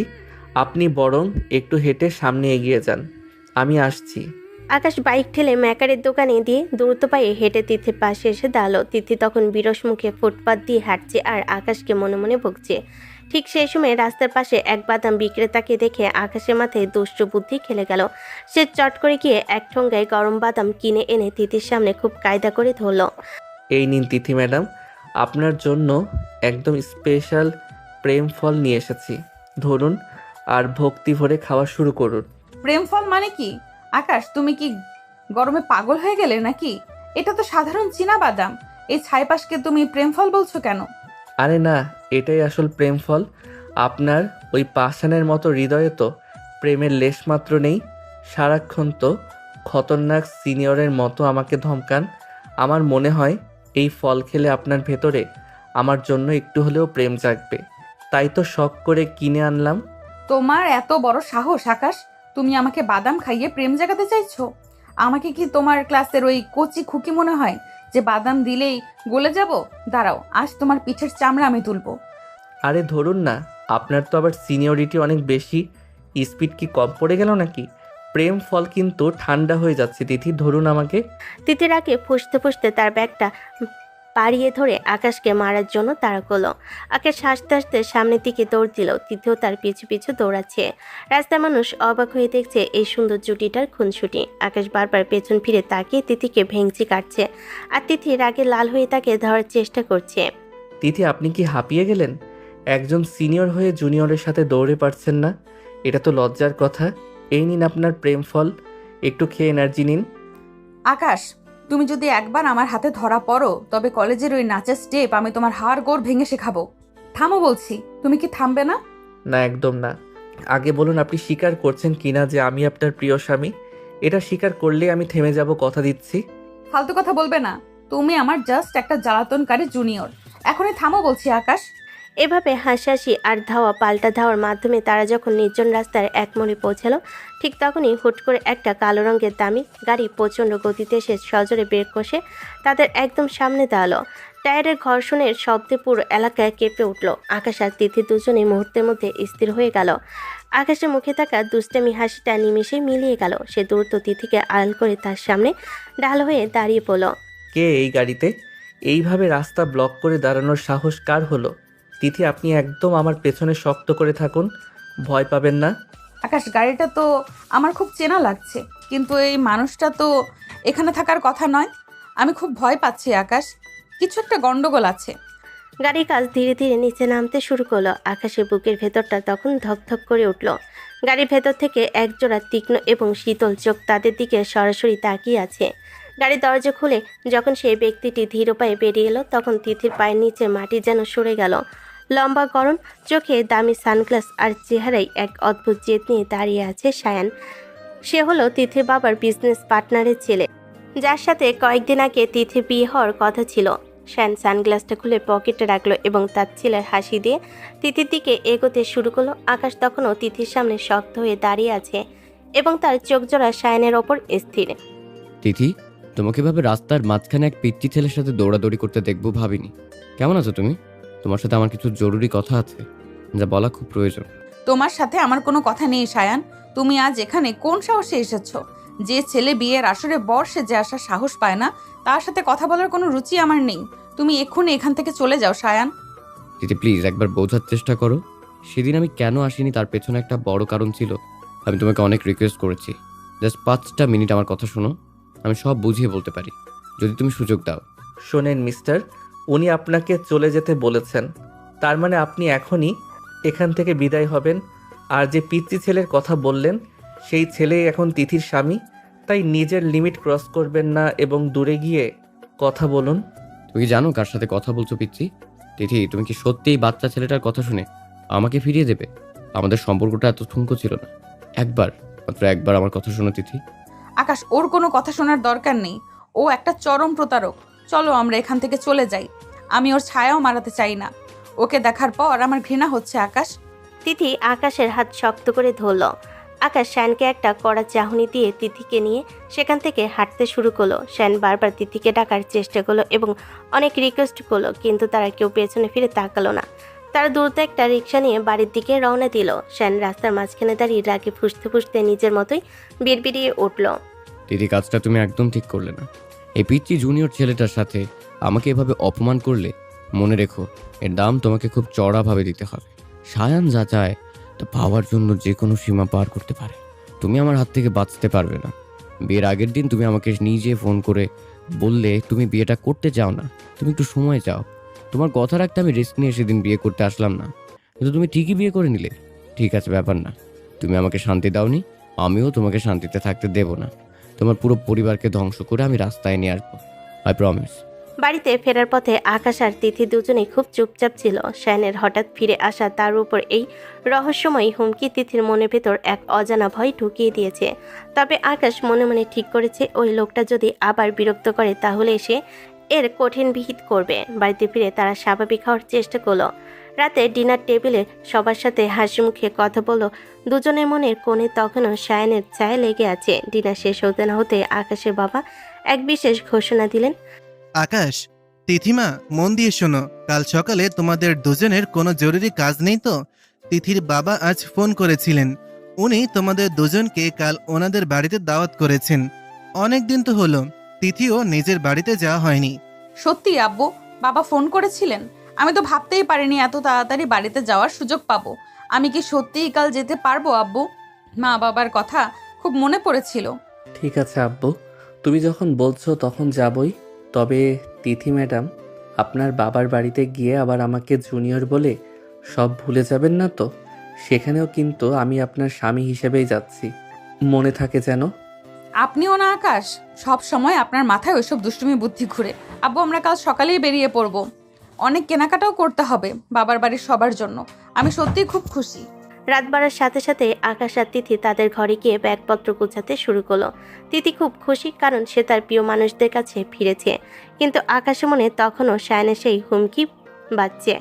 ব্যাগ গুছানোর ফাঁকে আকাশ এবার তিথির দিকে তাকালো। তিথি তখন আলমারি থেকে নিজের জামাকাপড় বের করতে ব্যস্ত। তিথি, একটা কথা জিজ্ঞেস করি, শায়নের সাথে আপনার কি কোনো পুরনো শত্রুতা আছে? ওর চোখের ভাষা কিন্তু আমার মোটেও ভালো লাগেনি। লোকটাকে খুব বিপজ্জনক মনে হচ্ছে আমার। জানি না আকাশ, ও খুব জেদি আর প্রতিহিংসা পরায়ণ ছোটবেলা থেকেই। তবে তুমি সাথে থাকলে আমার আর কোনো ভয় নেই। চলো তাড়াতাড়ি ব্যাগ গুছিয়ে নিই। কাল সকালে দেরি হলে কিন্তু আব্বু আবার ফোন করে রাগারাগি করবে। আকাশ আর কোনো কথা বাড়ালো না। তারা দুজনে মিলে ব্যাগ গুছিয়ে রাখলো। জানালার বাইরে অন্ধকার রাত হলেও তাদের মনে তখন আগামীকালে নতুন সফরের উত্তেজনা। সকালে মিষ্টি রোদ গায়ে মেখে আকাশ আর তিথি পৌঁছে গেল তিথিদের বাড়ির গেটে। মেয়ে আর জামাই আসবে বলে আগে থেকেই গেটে তোরণ সাজানো হয়েছে। তিথির বাবা আর মা দরজায় দাঁড়িয়ে অধীর আগ্রহে অপেক্ষা করছিলেন। গাড়ি থেকে নামতে তিথির মা তিথিকে জড়িয়ে তোলেন আর তিথির বাবা আকাশের কাঁধে হাত রেখে পরম মমতায় ভেতরে নিয়ে গেলেন। বিয়ের পর আজই প্রথম তারা এ বাড়িতে পা রাখলো, তাই বাড়ির প্রতিটি কোণ যেন আজ উৎসবে মেতেছে। এসো বাবা আকাশ, ভেতরে এসো। তোমার জন্য কত কি রেঁধে রেখেছি। আমার তিথিমাটা কি তোমাকে খুব জ্বালিয়েছে কয়দিন? ও তো একটু জেদি আর একগুয়ে, তুমিই সামলে নিও বাবা। আরে না মা, আপনার মেয়ে তো একদম লক্ষ্মী। তবে হ্যাঁ, মাঝে মাঝে কলেজের সিনিয়রিটির ভাবটা বাড়িতেও দেখায়, এই যা। তখন আমি একটু বাধ্য জুনিয়র হয়ে গুটিসুটি মেরে থাকি। আসলে ওনার হুকুম অমান্য করার সাহস আমার নেই মা। আম্মু, তুমি ওর কথা একদম বিশ্বাস করো না। ও সারা দিন আমাকে অস্থির করে রাখে। আর আব্বু, তুমি ওকে এত মাথায় তুলো না তো। এমনিতেই ও খুব ড্যাম কেয়ার টাইপের ছেলে। দেখছো না কেমন সাধু সেজে কথা বলছে? আসলে ও একটা আস্ত শয়তান। দেখেছেন আব্বু, আপনার সামনে আমাকে শয়তান বলছে। আমি তো শুধু আপনার মেয়ের নাচের টিচার হিসেবে একটু কড়া শাসন করি, এতেই ওনার এত রাগ। আপনি বিচার করুন, শিক্ষককে কি কেউ এভাবে অপমান করে? তোরা দেখছি এখনো সেই আগের মতোই আছিস। চল আগে ভেতরে চল, অনেক গল্প হবে। আগে পেট পুড়ে খাওয়া দাওয়াটা শেষ করি। জামাই বলে কথা, আজ কিন্তু কোনো ডায়েট চলবে না আকাশ। দুপুরবেলা ডাইনিং টেবিলে যেন রাজকীয় ভোজের আয়োজন। তিথির মা নিজের হাতে জামাইয়ের পাতে বড় মাছের মাথা আর মাংস তুলে দিচ্ছেন। সারাদিন আত্মীয় স্বজনের ভিড় আর হাসাহাসিতে সময়টা দ্রুত পার হয়ে গেল। কিন্তু আসল বিপত্তিটা বাঁধল রাতে। তারা যখন শোয়ার জন্য তিথির ঘরে ঢুকলো, তিথি লক্ষ্য করলো তার ছিমছাম ঘরটিতে কোনো সোফা নেই, এমনকি আলাদা শোয়ার মতো কোনো অতিরিক্ত ম্যাট্রেসও নেই। হায় আল্লাহ, আকাশ এখন কি হবে? আমার ঘরে তো কোনো সোফা নেই। তুমি এখন ঘুমাবে কোথায় সেটা তো একবারও ভাবোনি। আম্মুকে কি বলবো একটা আলাদা বিছানা করে দিতে? কেন আলাদা বিছানা কেন? আমি তো এই বড় রাজকীয় বিছানাতে আরাম করে ঘুমাবো। আপনার সমস্যা কি তিথি ম্যাডাম? বাপের বাড়ি এসেছেন বলে কি আমাকে এখন মেঝের শক্ত পাটিতে পাঠাতে চান নাকি? স্বামী হিসেবে এই বিছানায় আমার অর্ধেক ভাগ আছে। অসম্ভব আকাশ, আমরা এক বিছানায় কিভাবে ঘুমাবো? এখানে তো কোনো সোফা নেই যে তুমি আলাদা শোবে। আম্মু বা আব্বু যদি জানতে পারে আমরা আলাদা শুই তবে তো কেলেঙ্কারি হয়ে যাবে। কিন্তু এক বিছানায় না, না, আমি বরং নিচে পাটি পেতে শোয়ার ব্যবস্থা করি, তুমি বিছানায় ঘুমাও। আরে শুনুন, পাটি পাতার কোনো দরকার নেই। আপনি কি নিজেকে কন্ট্রোল করতে পারবেন না বলে ভয় পাচ্ছেন, তাই আমাকে বিছানা থেকে দূরে সরিয়ে রাখতে চাইছেন? নিজের উপর কি আপনার এতই কম ভরসা যে আমাকে পাশে দেখলে আপনার মন বিগড়ে যেতে পারে? মুখ সামলে কথা বলো আকাশ, তুমি এসব কি আজে বাজে কথা বলছো? আমি নিজেকে কন্ট্রোল করতে পারবো না মানে কি? আমাকে কি তোমার মতো অত কাঁচা মনে হয়? ফাজলামোর একটা সীমা থাকা উচিত। আরে বাবা, রাখছেন কেন? আমি তো জাস্ট একটা লজিক্যাল কথা বলছি। আপনি হয়তো ভাবছেন এত হ্যান্ডসাম আর ইয়ং একটা জুনিয়র হাজব্যান্ড পাশে থাকলে আপনার মনটা একটু উথাল পাথাল করতে পারে, আর সেই বড় কোনো অঘটন থেকে বাঁচতেই আপনি আমাকে মাটিতে শোয়াতে চাইছেন। আমি আপনার মনের সব খবর জানি তিথি ম্যাডাম। ফাজিল ছেলে, তোমার এই ফাজলামো কি কখনোই শেষ হবে না? এই নাও তোমার শাস্তি। বড়দের সাথে মুখে মুখে তর্ক করো? ফাজলামোর একটা লিমিট থাকে তো। তোমাকে আজ মেরেই ফেলবো আমি। তিথির আগে ফুসতে ফুসতে বালিশ তুলে আকাশের গায়ে এলোপাথারি মারতে শুরু করলো। আকাশ হাসতে হাসতে বিছানার ওপর গড়াগড়ি খাচ্ছে আর বালিশ দিয়ে নিজেকে আড়াল করার চেষ্টা করছে। তিথি তাকে মারার জন্য তেড়ে যেতে গিয়ে বিছানার ওপর ঝিলিক দিয়ে ঝাঁপিয়ে পড়লো। দুজনের মধ্যে ধস্তাধস্তি শুরু হলো আর সেই তালে তারা একে অপরের খুব কাছাকাছি চলে এলো। ঘরের মৃত আলোয় তিথির ফর্সা মুখটা রাগে আর লজ্জায় লাল হয়ে গেছে দেখে আকাশের হাসি হুট করে থেমে গেল। সে হঠাৎ তিথির হাত দুটো শক্ত করে চেপে ধরল। ঠিকই তো বলেছি, আপনি আসলে নিজেকে কন্ট্রোল করতে না পেরে যদি কোনো অঘটন ঘটিয়ে ফেলেন, ওই ভয়ে আমার সাথে এক বিছানায় শুতে ভয় পাচ্ছেন। আপনার এই কাপা কাপা হাত আর বড় বড় চোখই বলে দিচ্ছে আপনি মনে মনে কতটা কাঁপছেন। ভয় পাবেন না, আমি তো আপনার নিজেরই স্বামী। আমি মোটেও ভয় পাচ্ছি না। আর অঘটন কেন ঘটবে? তুমি একটা ছোট ছেলে, তোমাকে ভয় পাওয়ার মতো কিছু নেই আমার মধ্যে। তুমি এখন আমার হাত ছাড়ো বলছি। আকাশ, এভাবে তাকিয়ে আছো কেন? ছোট ছেলে? কলেজের সেই দাপুটে সিনিয়র আপু কি এখন একবারের জন্য স্বীকার করবেন যে এই ছোট ছেলেটাই তার আইনত স্বামী, নাকি সারা রাত এইভাবে আপনার হাত দুটো ধরে আপনার চোখের দিকে তাকিয়ে বসে থাকতে হবে? দেখুন তিথি, আমি একদম ভদ্র হয়ে বিছানার এক পাশে শুয়ে থাকব, আপনি অন্য পাশে। কোনো বিপদ ঘটবে না, আমি গ্যারান্টি দিচ্ছি। নাকি আপনি নিজেই বিপদ ডেকে আনতে চাইছেন? তুমি একটা আস্ত শয়তানের হাড়ি আকাশ। আমি জানি না কেন তোমার সাথে আমার বিয়ে হলো। ঠিক আছে, আমি এই পাশে শুচ্ছি, কিন্তু সাবধান, মাঝখানেই বালিশের দেওয়াল থাকবে। এটা পার করলেই কিন্তু তোমার খবর আছে। বালিশের দেয়াল? আপনি তো দেখছি একদম ছোট বাচ্চাদের মতো আইডিয়া দিচ্ছেন। ঠিক আছে ম্যাডাম, আপনার বালিশের দেয়ালই সই। তবে মাঝরাতে ঘুমিয়ে ঘুমিয়ে দেয়াল ভেঙে আমার দিকে গড়িয়ে আসবেন না তো। আপনার তো আবার ঘুমের মধ্যে হাত পা ছোড়ার অভ্যাস আছে। চুপ করো আকাশ, একটা কথা বলবে না। লাইট বন্ধ করো, আমার খুব ঘুম পাচ্ছে। আর কাল সকালে আব্বু ডাকার আগে যেন তোমাকে ঘুম থেকে উঠতে দেখি। মেহমান হিসেবে দেরি করে উঠলে খুব খারাপ দেখাবে। তিথি লজ্জার অস্বস্তি নিয়ে বিছানায় একদম কিনারে গিয়ে শুয়ে পড়ল। আকাশ মুচকি হেসে লাইটটা বন্ধ করে দিল। জানালার ফাঁক দিয়ে চাঁদের আলো এসে পড়ছে তাদের বিছানায়। আকাশ এক পলক পাশে শুয়ে থাকা তিথির দিকে তাকালো। তিথির চোখ বন্ধ করে থাকলো। তার ঘন ঘন নিঃশ্বাস নেওয়া আর হৃৎপিণ্ডের শব্দ আকাশ স্পষ্ট শুনতে পাচ্ছিল। বাপের বাড়িতে এসে তাদের এই প্রথম রাতটা এক অন্যরকম রোমাঞ্চকর নিস্তব্ধতা আর মিষ্টি অস্থিরতায় ভরে উঠল। বেশ কয়েকদিন তিথিদের বাড়িতে আকাশ আর তিথির দারুণ আনন্দ আর হাসি মজায় কেটে গেল। জামে আদরে কোনো কমতি ছিল না। আর আকাশও তার শাশুড়ি মেয়ের হাতের রান্না খেয়ে খুব ভালো দিন পার করেছে। কিন্তু বিপত্তিটা দেখা দিল তাদের ফেরার আগের দিন থেকে। সকাল থেকে তিথির বাবাকে খুব বিমর্ষ আর চিন্তিত দেখাচ্ছে। তিনি ড্রয়িং রুমে বসে বারবার ফোনের দিকে তাকাচ্ছিলেন আর দীর্ঘশ্বাস ফেলছিলেন। আকাশ লক্ষ্য করল তার শ্বশুরমশাইয়ের কপালে দুশ্চিন্তার ভাঁজ। আব্বু, সকাল থেকে দেখছি আপনি খুব গম্ভীর হয়ে বসে আছেন। শরীর কি খারাপ লাগছে? কোনো সমস্যা হলে আমাকে বলতে পারেন। আমরা তো কালই চলে যাব। আপনার এই মুখ ভার দেখলে আমাদেরও মন খারাপ হবে। না রে বাবা আকাশ, তেমন কিছু না। ব্যবসার একটু ঝামেলা চলছে, ও ঠিক হয়ে যাবে। তুই ব্যস্ত হোস না, তোরা আনন্দ কর, আমি একটু আছি। বাবা, তুমি লুকানোর চেষ্টা করছো কেন? আমি তো দেখছি তুমি ফোন ধরছো না আর বারবার অস্থির হয়ে পায়চারি করছো। আম্মু বলছিল তুমি নাকি রাতে ঘুমাওনি। কি হয়েছে বলবে তো? তিথির বাবা কথাটি এড়িয়ে গিয়ে নিজের ঘরের দিকে চলে গেলেন। কিন্তু দুশ্চিন্তা মানুষের শরীরের উপর কতটা প্রভাব ফেলে তা বোঝা গেল কিছুক্ষণ পরে। বিকেলের দিকে হঠাৎ করে তিথির বাবা সোফা থেকে উঠতে গিয়ে মাথা ঘুরে পড়ে গেলেন।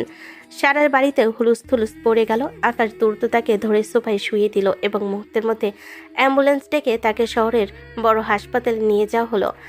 ডাক্তার জানালেন অতিরিক্ত মানসিক চাপের কারণে আজ ওনার রক্তচাপ বেড়ে গিয়ে এই অবস্থা হয়েছে। ওগো, তোমার কি হলো? তিথিরে, তোর বাবার তো কখনো এমন হয়নি। আমি এখন কি করব? এই হাসপাতালে তো অনেক খরচ। আমার তো মাথায় কাজ করছে না। আম্মু তুমি শান্ত হও, আকাশ তো আছে, আমি আছি, বাবার কিছু হবে না। বাবা তুমি বরং রিসিপশনে গিয়ে কথা বলো, ভর্তির জন্য কত টাকা লাগবে। আমি বাবার কার্ড আর চেক বই নিয়ে আসছি। আপনি চিন্তা করবেন না মা, আমি সব দেখছি। তিথি, আপনি কার্ডটা দিন, আমি এখনই বিল মিটিয়ে দিচ্ছি। আকাশ তিথির বাবার বিজনেস কার্ড নিয়ে কাউন্টারে বিল দিতে গেল। কিন্তু কিছুক্ষণ পরে আকাশ ফিরে এলো খুব গম্ভীর মুখ নিয়ে। তার পেছনে হাসপাতালে এক কর্মচারী এসে দাঁড়ালো। আকাশের চোখের কোণে তখন এক ধরনের বিস্ময় আর রাগ কাজ করছে। তিথি, একটা বড় সমস্যা হয়ে গেছে। আপনার বাবার বিজনেস অ্যাকাউন্টের সব কার্ড ডিক্লাইন করছে। এমনকি সেভিংস অ্যাকাউন্টেও কোনো ব্যালেন্স নেই দেখাচ্ছে। হাসপাতালের লোক বলছে অ্যাকাউন্ট নাকি পুরোপুরি ফাঁকা। কি বলছো এইসব আকাশ? অসম্ভব। বাবার অ্যাকাউন্টে তো সব সময় পর্যাপ্ত পরিমাণ টাকা থাকে। কয়েকদিন আগেই তো বড় একটা পেমেন্ট ঢোকার কথা ছিল। আব্বু তুমি কি কিছু জানো? হঠাৎ অ্যাকাউন্ট ফাঁকা হলো কিভাবে? আমি তো কিছুই জানি না মা। তোর বাবা তো ব্যবসার সব কাজ সায়ান আর ওর বাবার সাথে পার্টনারশিপে করতো। ইদানিং সায়ানের সাথে বিয়ের কথা ভেঙে যাওয়ায় ওনারা নাকি একটু ঝামেলা করেছিলেন। কিন্তু টাকা সব উধাও হয়ে যাবে সেটা তো ভাবিনি। আকাশ এই কথা শুনে আর এক মুহূর্ত দেরি করল না। সে তার নিজের কিছু সোর্স ব্যবহার করে এবং ব্যাংকের পরিচিত একজনের মাধ্যমে তখনই ইনভেস্টিগেশন শুরু করলো। প্রায় ঘন্টাখানেক ছোটাছুটির পর আকাশ যখন ফিরে এলো তখন তার জল শক্ত হয়ে আছে, রাগে তার হাত কাঁপছে। তিথি, আমি জানতে পেরেছি কি হয়েছে। এটা কোনো টেকনিক্যাল সমস্যা নয়, এটা একটা পরিকল্পিত ধোঁকাবাজি। সায়ান আপনার বাবার সব জয়েন্ট অ্যাকাউন্ট থেকে টাকা সরিয়ে নিয়েছে এবং জালিয়াতি করে সব পার্টনারশিপ পেপার ভেঙে দিয়েছে। শুধু তাই নয়, সে আপনার বাবার নামে বিশাল একটা লোনও দেখিয়ে রেখেছে। সায়ান আপনাদের পথে বসানোর ব্যবস্থা করে পালিয়েছে। ও এতটাই নিচে নামতে পারলো? শুধু বিয়ে ভেঙেছি বলে ও আমার বাবার তিল তিল করে গড়া ব্যবসাটাও শেষ করে দিল। আকাশ, এখন বাবার চিকিৎসা হবে কিভাবে? আমরা তো এখন একদম অসহায় হয়ে পড়লাম। অসহায় ভাববেন না তিথি। সায়ান ভেবেছে সে খুব চালাক, কিন্তু সে জানে না সে কার সাথে পাঙ্গা নিয়েছে। ও আমার পরিবারের সম্মান নিয়ে খেলেছে। আমি প্রতিজ্ঞা করছি তিথি, সায়ানকে আমি এমন শিক্ষা দেব যে ও জীবনে আর কোনো মেয়ের দিকে তাকানোর সাহস পাবে না। সায়ান যা যা কেড়ে নিয়েছে আমি তার ডাবল ওর থেকে উসুল করব। আকাশের কণ্ঠস্বরে এমন এক দৃঢ়তা ছিল যে তিথি তার মা আর কিছুটা আশ্বস্ত হলেন, কিন্তু হাসপাতালে বেডে শুয়ে থাকা নিথর তিথির বাবার দিকে তাকিয়ে সবার মনে একরাশ আতঙ্ক দানা বাঁধল। আকাশ মনে মনে সায়নের বিরুদ্ধে এক মারাত্মক শক কষতে শুরু করলো। কলেজে সেই চঞ্চল জুনিয়র ছেলেটা যেন মুহূর্তেই এক গম্ভীর আর প্রতিহিংসা পরায়ণ পুরুষে পরিণত হলো। লড়াইটা এখন আর শুধু সায়ন আর তিথির মধ্যে নেই, এটা এখন আকাশের সম্মানের লড়াই। গত কয়েকটা দিন আকাশের উপর দিয়ে যেন প্রলয় বয়ে গেছে। সে ঠিকমতো খাওয়া দাওয়া বা ঘুম কিছুই করেনি। তার চোখে মুখে ছিল শুধু প্রতিশোধের নেশা। আকাশ তার বন্ধুদের এবং ব্যক্তিগত কিছু আইনি সোর্সের সাহায্যে নিয়ে দিনরাত এক করে সায়নের সব জালিয়াতির নথিপত্র জোগাড় করেছে। অবশেষে আকাশ সার্থক হলো। সায়ন এবং তার বাবা যে অত্যন্ত চতুরতার সাথে তিথির বাবার সই জাল করে ব্যাংক অ্যাকাউন্ট ফাঁকা করেছে, তার সব অকাঠ্য প্রমাণ এখন আকাশের ব্যাগে। আকাশ পুলিশ ফোর্স নিয়ে সরাসরি সায়ন্তর অফিসে হানা দিল। সায়ন তখন নিজের কেবিনে বসে জয়ের হাসি হাসছিল। ঠিক তখনই পুলিশ তার হাতে হাতকড়া পরিয়ে দিল। আকাশ, তুমি কাজটা মোটেও ভালো করলে না। তুমি জানো না আমি কে? এই পিচ্ছে একটা ইম্যাচিওর ছেলে হয়ে তুমি আমার এত বড় ব্যবসায়িক সাম্রাজ্য ধ্বংস করলে। তোমার সাহস তো কম নয়। পুলিশ অফিসার, আপনারা ওকে কেন ধরছেন না? ও তো জাস্ট একটা কলেজের স্টুডেন্ট। মিস্টার সায়ান, চিৎকার করে লাভ নেই। আপনি যাকে কলেজের স্টুডেন্ট ভেবে তুচ্ছ তাচ্ছিল্য করছেন, সেই স্টুডেন্টই আপনার জালিয়াতের সব নাড়িভুড়ি বের করে ফেলেছে। এই যে দেখুন আপনার জাল সইয়ের কপি আর ট্রান্সফার হিস্ট্রি। আপনি ভেবেছিলেন তিথির বাবাকে হসপিটালে পাঠিয়ে আপনি সব হজম করে ফেলবেন। আকাশ থাকতে সেটা অসম্ভব। অফিসার, ওকে এখনই নিয়ে যান। তিথি কোথায়? আমি ওর সাথে কথা বলতে চাই। তিথিকে ডাকো। ও নিশ্চয়ই এসব জানে না। ও জানলে কখনোই আমাকে এভাবে জেলে পাঠাতে পারতো না। ঠিক সেই সময় তিথি আর তার বাবা হসপিটাল থেকে ছাড়া পেয়ে পুলিশের গাড়ির শব্দ শুনে সেখানে এসে পৌঁছালেন। তিথির বাবা এখনও বেশ দুর্বল। তিনি তার চোখের সামনে সায়নদের এই জঘন্য রূপ দেখে তিনি পাথর হয়ে দাঁড়িয়ে রইলেন। সায়ন তিথিকে দেখা মাত্রই পাগলের মতো তার দিকে এগিয়ে যাওয়ার চেষ্টা করতে লাগলো। তিথি, তিথি শোনো তিথি, আমি তোমাকে সত্যি অনেক ভালোবাসতাম। আমি তোমাকে বিয়ে করে রাজা রানীর মতো সুখে রাখতে চেয়েছিলাম, কিন্তু তুমি কি করলে? তুমি বিয়ের আসর থেকে পালিয়ে গিয়ে আমাকে পুরো সমাজের সামনে অপমান করলে। আমি তো আসতে চেয়েছিলাম, কিন্তু তুমি তো আমাকে ভয় দেখিয়ে ব্ল্যাকমেইল করে আসতে নিষেধ করেছিলে। আর এখন এই ছোট্ট একটা ছেলেকে বিয়ে করে স্বামী স্ত্রী খেলা করছো। এটা কি ঠিক হলো তিথি? আমার প্রতি তোমার কি কোনো মায়া নেই? ভালোবাসা? তুই এই পবিত্র শব্দটা তোর মুখে আনিস না সায়ান। ঘৃণা হচ্ছে আমার। তুই ভালোবাসার মানে বুঝিস? তুই আমার বাবাকে পথে বসাতে চেয়েছিলি, তাকে হার্ট অ্যাটাক পর্যন্ত করিয়েছিস শুধু টাকার লোভে। তুই বলছিস আমায় ভালোবাসতিস? যে মানুষটা তোকে নিজের সন্তানের মতো বিশ্বাস করতো, তার সব কেড়ে নিয়ে তুই এখন বড় বড় কথা বলছিস। তিথি আর নিজেকে এক মুহূর্তের জন্য নিয়ন্ত্রণ করতে পারল না। সে সজোরে সায়নের গালে পরপর কয়েকটা চড় কষিয়ে দিল। সায়নের মাথাটা অপমানে একদিকে হেলে পড়ল, আর পুরো অফিস এলাকা এক লহমায় নিস্তব্ধ হয়ে গেল। ভাগ্যিস সেদিন তোকে ব্ল্যাকমেইল করে বিয়েটা ভেঙেছিলাম সায়ান, না হলে আজ তোর মতো একটা হীনমন্য জানোয়ারের ঘরে আমাকে বন্দিনী হয়ে থাকতে হতো। তোর মতো নিচু মনের মানুষের ছায়াও যে আমি মারাইনি, তার জন্য আমি নিজেকে হাজারবার ভাগ্যবতী মনে করি।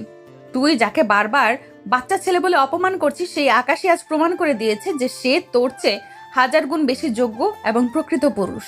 ও আজ আমার বাবাকে জমের দুয়ার থেকে ফিরিয়ে এনেছে, আর আমাদের পরিবারের সম্মান ধুলো থেকে তুলে এনেছে। তুই ওর নখেরও যোগ্য নোস।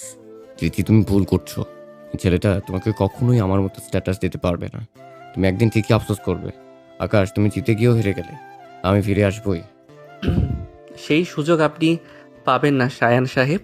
জেলের ঘানি টানতে টানতে আপনার সব স্ট্যাটাস বেরিয়ে যাবে। পুলিশ অফিসার, দয়া করে এই জঞ্জালগুলোকে এখান থেকে সরিয়ে নিয়ে যান। এদের মুখ দেখতেও ঘৃণা লাগছে আমাদের। পুলিশের গাড়ি শায়ান আর তার বাবাকে নিয়ে সাইরেন বাজিয়ে চলে গেল। রোদের তেজ তখন অনেকটা কমে এসেছে। অফিসের সামনে তখন এক অদ্ভুত নিস্তব্ধতা। তুলির বাবা এতক্ষণ দূরে দাঁড়িয়ে সব দেখছিলেন। তার চোখে তখন অন্তপে জল টলমল করছিল। তিনি ধীর পায়ে কম্পিত হৃদয় আকাশের সামনে এসে দাঁড়ালেন। আকাশের মাথায় হাত রেখে তিনি নিঃশব্দে কান্নায় ভেঙে পড়লেন। আকাশ বাবা, আমাকে তুমি ক্ষমা করে দাও। আমি একটা অপরাধী। আমি শুধু ব্যবসার সাথে নিজের ব্যবসায়িক পার্টনারশিপ বাঁচানোর জন্য আমার কলিজার টুকরো মেয়েটাকে ওই পশুর হাতে তুলে দিতে চেয়েছিলাম। আমি অন্ধ হয়ে গিয়েছিলাম ক্ষমতার লোভে। আর যদি তুমি না থাকতে, তবে আমার মেয়েটাকে সারাটা জীবন মরুভূমি হয়ে যেত, আর আমি মরে কবরে শান্তি পেতাম না। আমি আজ নিজের ভুল বুঝতে পারছি বাবা। আব্বু, প্লিজ ওসব পুরনো দুঃখের কথা মনে করে নিজেকে ছোট করবেন না। আপনি তিথির বাবা, মানে আজ থেকে আপনি আমারও পরম শ্রদ্ধেয় বাবা। আপনার বিপদ দেখা আর আপনার সম্মান বাঁচানো আমার দায়িত্ব ছিল। আর তিথি তো শুধু আমার কলেজের সিনিয়র আপু নয়, ও এখন আমার জীবন। ওর জন্য আমি পৃথিবীর যে কোনো শক্তির সাথে লড়তে পারি। বাবা, তুমি নিজের ভুল বুঝতে পেরেছো, এটাই আমাদের কাছে সবচাইতে বড় পাওয়া। আমাদের ঘর বাড়ি বা টাকা পয়সা হয়তো সায়নরা কেড়ে নিতে চেয়েছিল, কিন্তু আমাদের পরিবারের এই আত্মিক টান কেউ কোনো দিন কেড়ে নিতে পারবে না। আর আকাশ, ও হয়তো বয়সে আমার ছোট, কিন্তু ওর সাহসিকতা আর ওর মনটা হিমালয়ের মতো বিশাল। আমি গর্বিত যে ও আমার স্বামী। তিথির বাবা আকাশের হাত দুটো শক্ত করে জড়িয়ে ধরলেন। তার মনে আজ এক পরম প্রশান্তি খেলা করছে। তিনি বুঝতে পারলেন যে আকাশ শুধু একজন ভালো জামাই নয়, সে এই পরিবারের সত্যিকারের মেরুদণ্ড এবং রক্ষাকর্তা। আকাশ আর তিথি একে অপরের দিকে এক গভীর দৃষ্টিতে তাকালো। তাদের এই টক ঝাল মিষ্টির সম্পর্কের আড়ালে আজ এক গভীর শ্রদ্ধা আর অটুট ভালোবাসার জন্ম নিল। বাড়ি ফেরার পথে রিকশায় আকাশের কাঁধে আলতো করে মাথা রেখে তিথি ভাবল, জীবনের সবচেয়ে কঠিন সময়ে সে সবচেয়ে সঠিক মানুষটিকে খুঁজে পেয়েছে। শায়নের সেই জঘন্য চক্রান্তের কালো মেঘ কেটে যাওয়ার পর আকাশ আর তিথির জীবনে এক নতুন ভোরের সূচনা হয়েছে। তিথির বাবা এখন পুরোপুরি সুস্থ, আর আকাশ এখন তিথির চোখে শুধুই একজন জুনিয়র নয়, বরং তার বিপদে পরম বন্ধু আর রক্ষাকর্তা। দিন দিন তাদের সম্পর্কের রসায়ন যেন আরও গাঢ় আর মায়াবী হয়ে উঠছে। কলেজে ক্লাস শেষে বাড়ি ফিরে এখন আর তারা আগের মতো সাপে নেউলে ঝগড়া করে না, বরং একে অপরের সান্নিধ্য পাওয়ার জন্য মুখিয়ে থাকে। বিকেল হলেই তারা ঘরে বেলকনিতে বসে চা খায় আর নাচে প্র্যাকটিস নাম করে একে অপরের আরও নিবিড় সান্নিধ্যে আসে। তিথি ম্যাডাম, আপনি কি একটা জিনিস ইদানিং খেয়াল করেছেন? আজকাল আপনি আমাকে আগের মতো আর কথায় কথায় ধমকান না।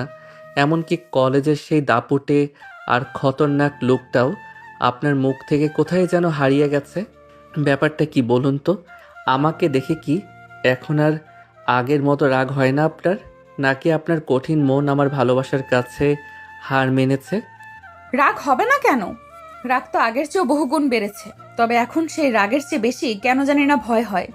ওই যে সেদিন তুমি যেভাবে হিরোর মতো একাই সব পরিস্থিতি সামলালে, তারপর থেকে তোমাকে আর সেই ছোট জুনিয়র ভাবতে পারছি না। কিন্তু তাই বলে ভেবো না যে তুমি আমার হাত থেকে সব পার পেয়ে যাবে। আমার কলেজের শাসন কিন্তু চলবেই, সেটা মাথায় রেখো জনাব। ও আচ্ছা, শাসন এখনও চলবে? তাহলে চলুন কালকে সেই রোমান্টিক ড্যান্সের মেইন স্টেপটা আরেকবার প্র্যাকটিস করি। আপনার শাসনের চোটে তো আমার পায়ের পেশিতে একদম টান ধরে গেছে। আজ কিন্তু একটা শর্ত আছে তিথি, আজ আমি টিচার হব আর আপনি হবেন আমার বাধ্য স্টুডেন্ট। রাজি তো? ইদানিং তোমার সাহস আকাশ ছোঁয়া হয়ে গেছে। আকাশ, আমাকে স্টুডেন্ট বানাতে চাও? এত বড় স্পর্ধা তোমার? ঠিক আছে, দেখি তোমার তাল জ্ঞান আর নাচের ছন্দ কতটুকু বেড়েছে। মিউজিক চালাও, আমি দেখছি তুমি আমাকে নতুন কি শেখাও। আর যদি ভুল করো তবে কিন্তু কানমোলা খেতে হবে। আকাশ মুচকি হেসে ঘরের লাইটগুলো কমিয়ে দিল, একটা হালকা রোমান্টিক সুর অন করে দিল। ঘরে সেই মায়াবী আবছে আলোয় তারা দুজন একে অপরের মুখোমুখি এসে দাঁড়ালো। আকাশ ধীর পায়ে তিথির দিকে এগিয়ে গেল এবং এক হাত তিথির সরু কোমরের ওপর রাখলো। তিথি হঠাৎ আকাশে এমন স্পর্শে চমকে উঠে তার গভীর চোখের দিকে তাকালো। সেই চোখে আজ কোনো দুষ্টামি নেই, আছে এক গভীর আর নিবিড় ভালোবাসা। তিথিও আলতো করে তার দুহাত আকাশের কাঁধে রাখলো এবং ছন্দ মিলিয়ে তুলতে শুরু করলো। তিথি, আপনি যখন এইভাবে ডাগর ডাগর চোখে আমার দিকে তাকিয়ে থাকেন, তখন আমার মনে হয় পুরো পৃথিবীটা যেন ঠিক এই মুহূর্তে থেমে যাক, কেন জানি না মনে হয় আপনাকে আরও নিবিড়ভাবে নিজের কাছে টেনে নেই। আচ্ছা তিথি, আপনি কি এখন আমাকে শুধু একটা ছোট জুনিয়র হিসেবেই দেখেন, নাকি আপনার মনের মণিকোঠায় আমার জন্য অন্য কোনো বিশেষ নাম জমা হয়েছে? তুমি মানুষটা বড্ড বেশি জেদি আর একগুঁয়ে আকাশ। যা চাও তা যেইভাবেই হোক আদায় করেই ছাড়ো। আর এই যে তুমি সারাক্ষণ আমাকে চোখে চোখে রাখো আর আমার সব বিপদ থেকে আগলে রাখো, এটা এখন আমার অভ্যাসে পরিণত হয়ে গেছে। তোমাকে ছাড়া এখন এই বিশাল ঘরটাকেও আমার কাছে বড় ফাঁকা আর একা মনে হয়। অভ্যাস নাকি ভালোবাসা? সত্যি করে বলুন তো তিথি, আমার এই পাগলামিগুলো কি আপনার একদমই ভালো লাগে না? আমি জানি আপনার হৃৎপিণ্ড এখন কি বলছে। ওটা তো আমার নামেই দ্রুত লয়ে ধুকপুক করছে, তাই না?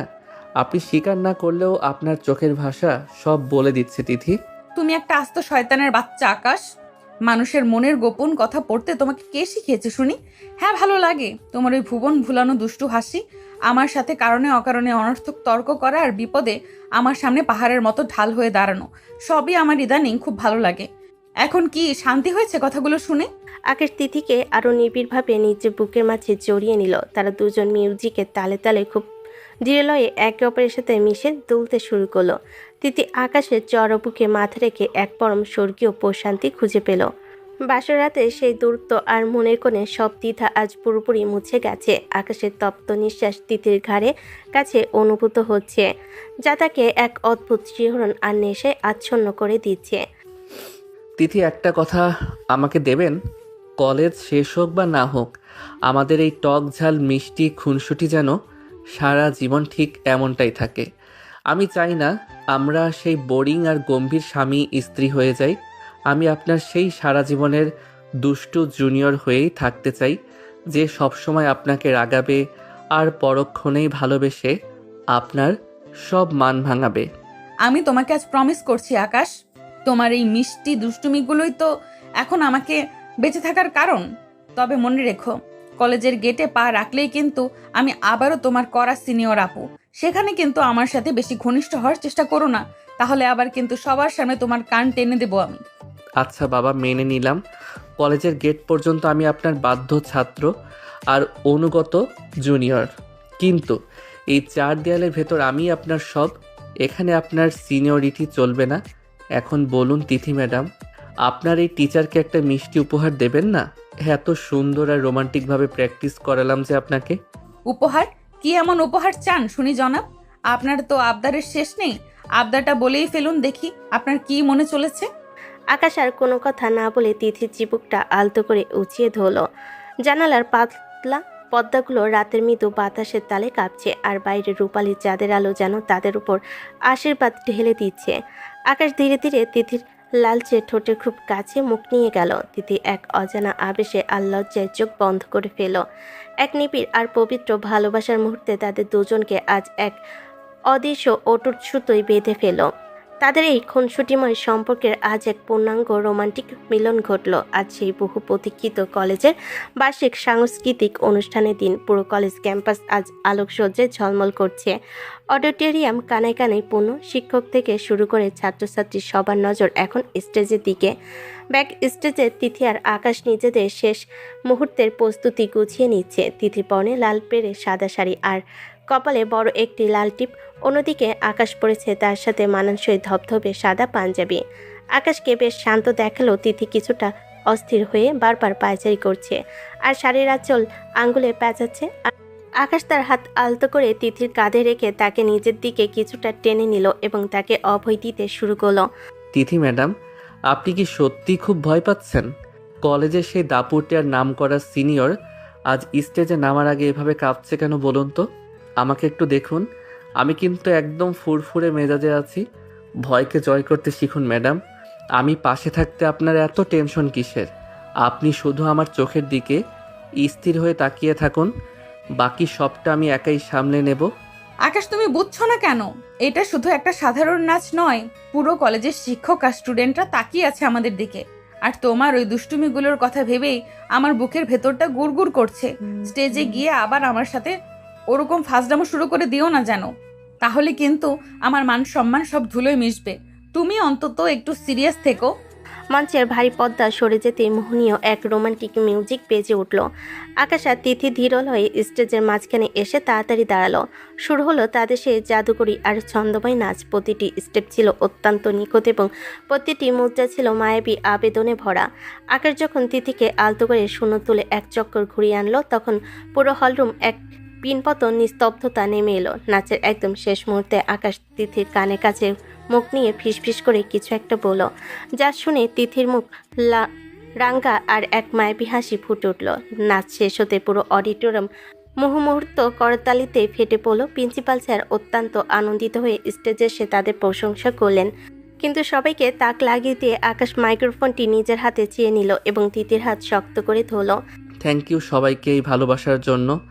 আজ এই বিশেষ মুহূর্তে আমি একটা গোপন কথা সবার সামনে বলতে চাই। আপনারা সবাই হয়তো ভাবছেন আমরা আজ শুধু সেরা একটা ডুয়েট পারফরমেন্স দিয়েছি, কিন্তু সত্যিটা হলো তিথি শুধু আমার কলেজের ড্যান্স পার্টনার বা সিনিয়র আপু নয়। তিথি আমার ঘরের ও আমার জীবনের শ্রেষ্ঠ সম্পদ। তিথি আসলে আমার আইনত বিবাহিত স্ত্রী। তিথি, আমি জানি আমাদের এই বিয়েটা হয়তো খুব অদ্ভুত পরিস্থিতিতে হয়েছিল, কিন্তু আজ আমি এই হাজার মানুষের সামনে দাঁড়িয়ে বুক ফুলিয়ে স্বীকার করছি, আমি আপনাকে পৃথিবীর সবচাইতে বেশি ভালোবাসি। আপনি কি আমাকে এই অবাধ্য আর পাগল জুনিয়র স্বামী হিসেবেই সারা জীবন ভালোবেসে শাসন করে যাবেন? আকাশের এই সাহসী ঘোষণা শুনে পুরো অডিটোরিয়াম মুহূর্তের জন্য স্তব্ধ হয়ে গেল। তিথি তখন চরম লজ্জায় আর পরম আনন্দে মাথা নিচু করে আকাশের হাতটা আরও শক্ত করে আঁকড়ে ধরল।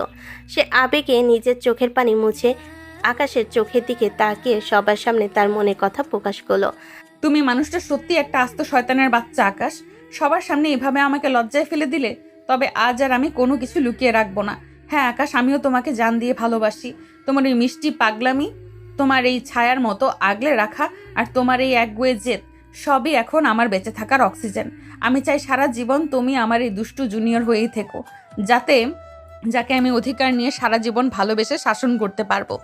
আজ এই সবার সামনে আমি বলছি, আমি তোমার হয়েই থাকতে চাই। তিথির এই স্বীকারোক্তির পর পুরো হলরুমে আবারও হাততালির জোয়ার বয়ে গেল। শিক্ষকরা হাসি মুখে মঞ্চে এগিয়ে এসে এই নব দম্পতিকে মন ভরে দোয়া করতে লাগলেন। বন্ধুরা হইহুল্লোড় আর শীষ দিয়ে চারপাশ মাতিয়ে তুলো। আকাশ আর তিথি স্টেজের মাঝখানে দাঁড়িয়ে একে অপরের দিকে তাকিয়ে জয়ের হাসি হাসল। অনুষ্ঠান শেষ যখন তারা হাত ধরাধরি করে কলেজের মূল গেট দিয়ে আসছিল, তখন বিকেলের আবছা সোনালি রোদ তাদের দুজনের মুখে এসে পড়ল। আকাশ তিথির দিকে তাকিয়ে মুচকি হেসে আলতো করে তার কাজ জড়িয়ে ধরল। তারা দুজনেই আজ মনে মনে অনুভব করলো যে জীবনের আসল বড় অনুষ্ঠান তো মাত্র শুরু হলো। তাদের এই দুষ্টু মিষ্টি ভালোবাসার গল্পটি এভাবেই এক সার্থক আর পরিপূর্ণ সুখের সমাপ্তিতে পৌঁছে গেল। এভাবেই সারা জীবন বেঁচে থাকবে সকল ভালোবাসা।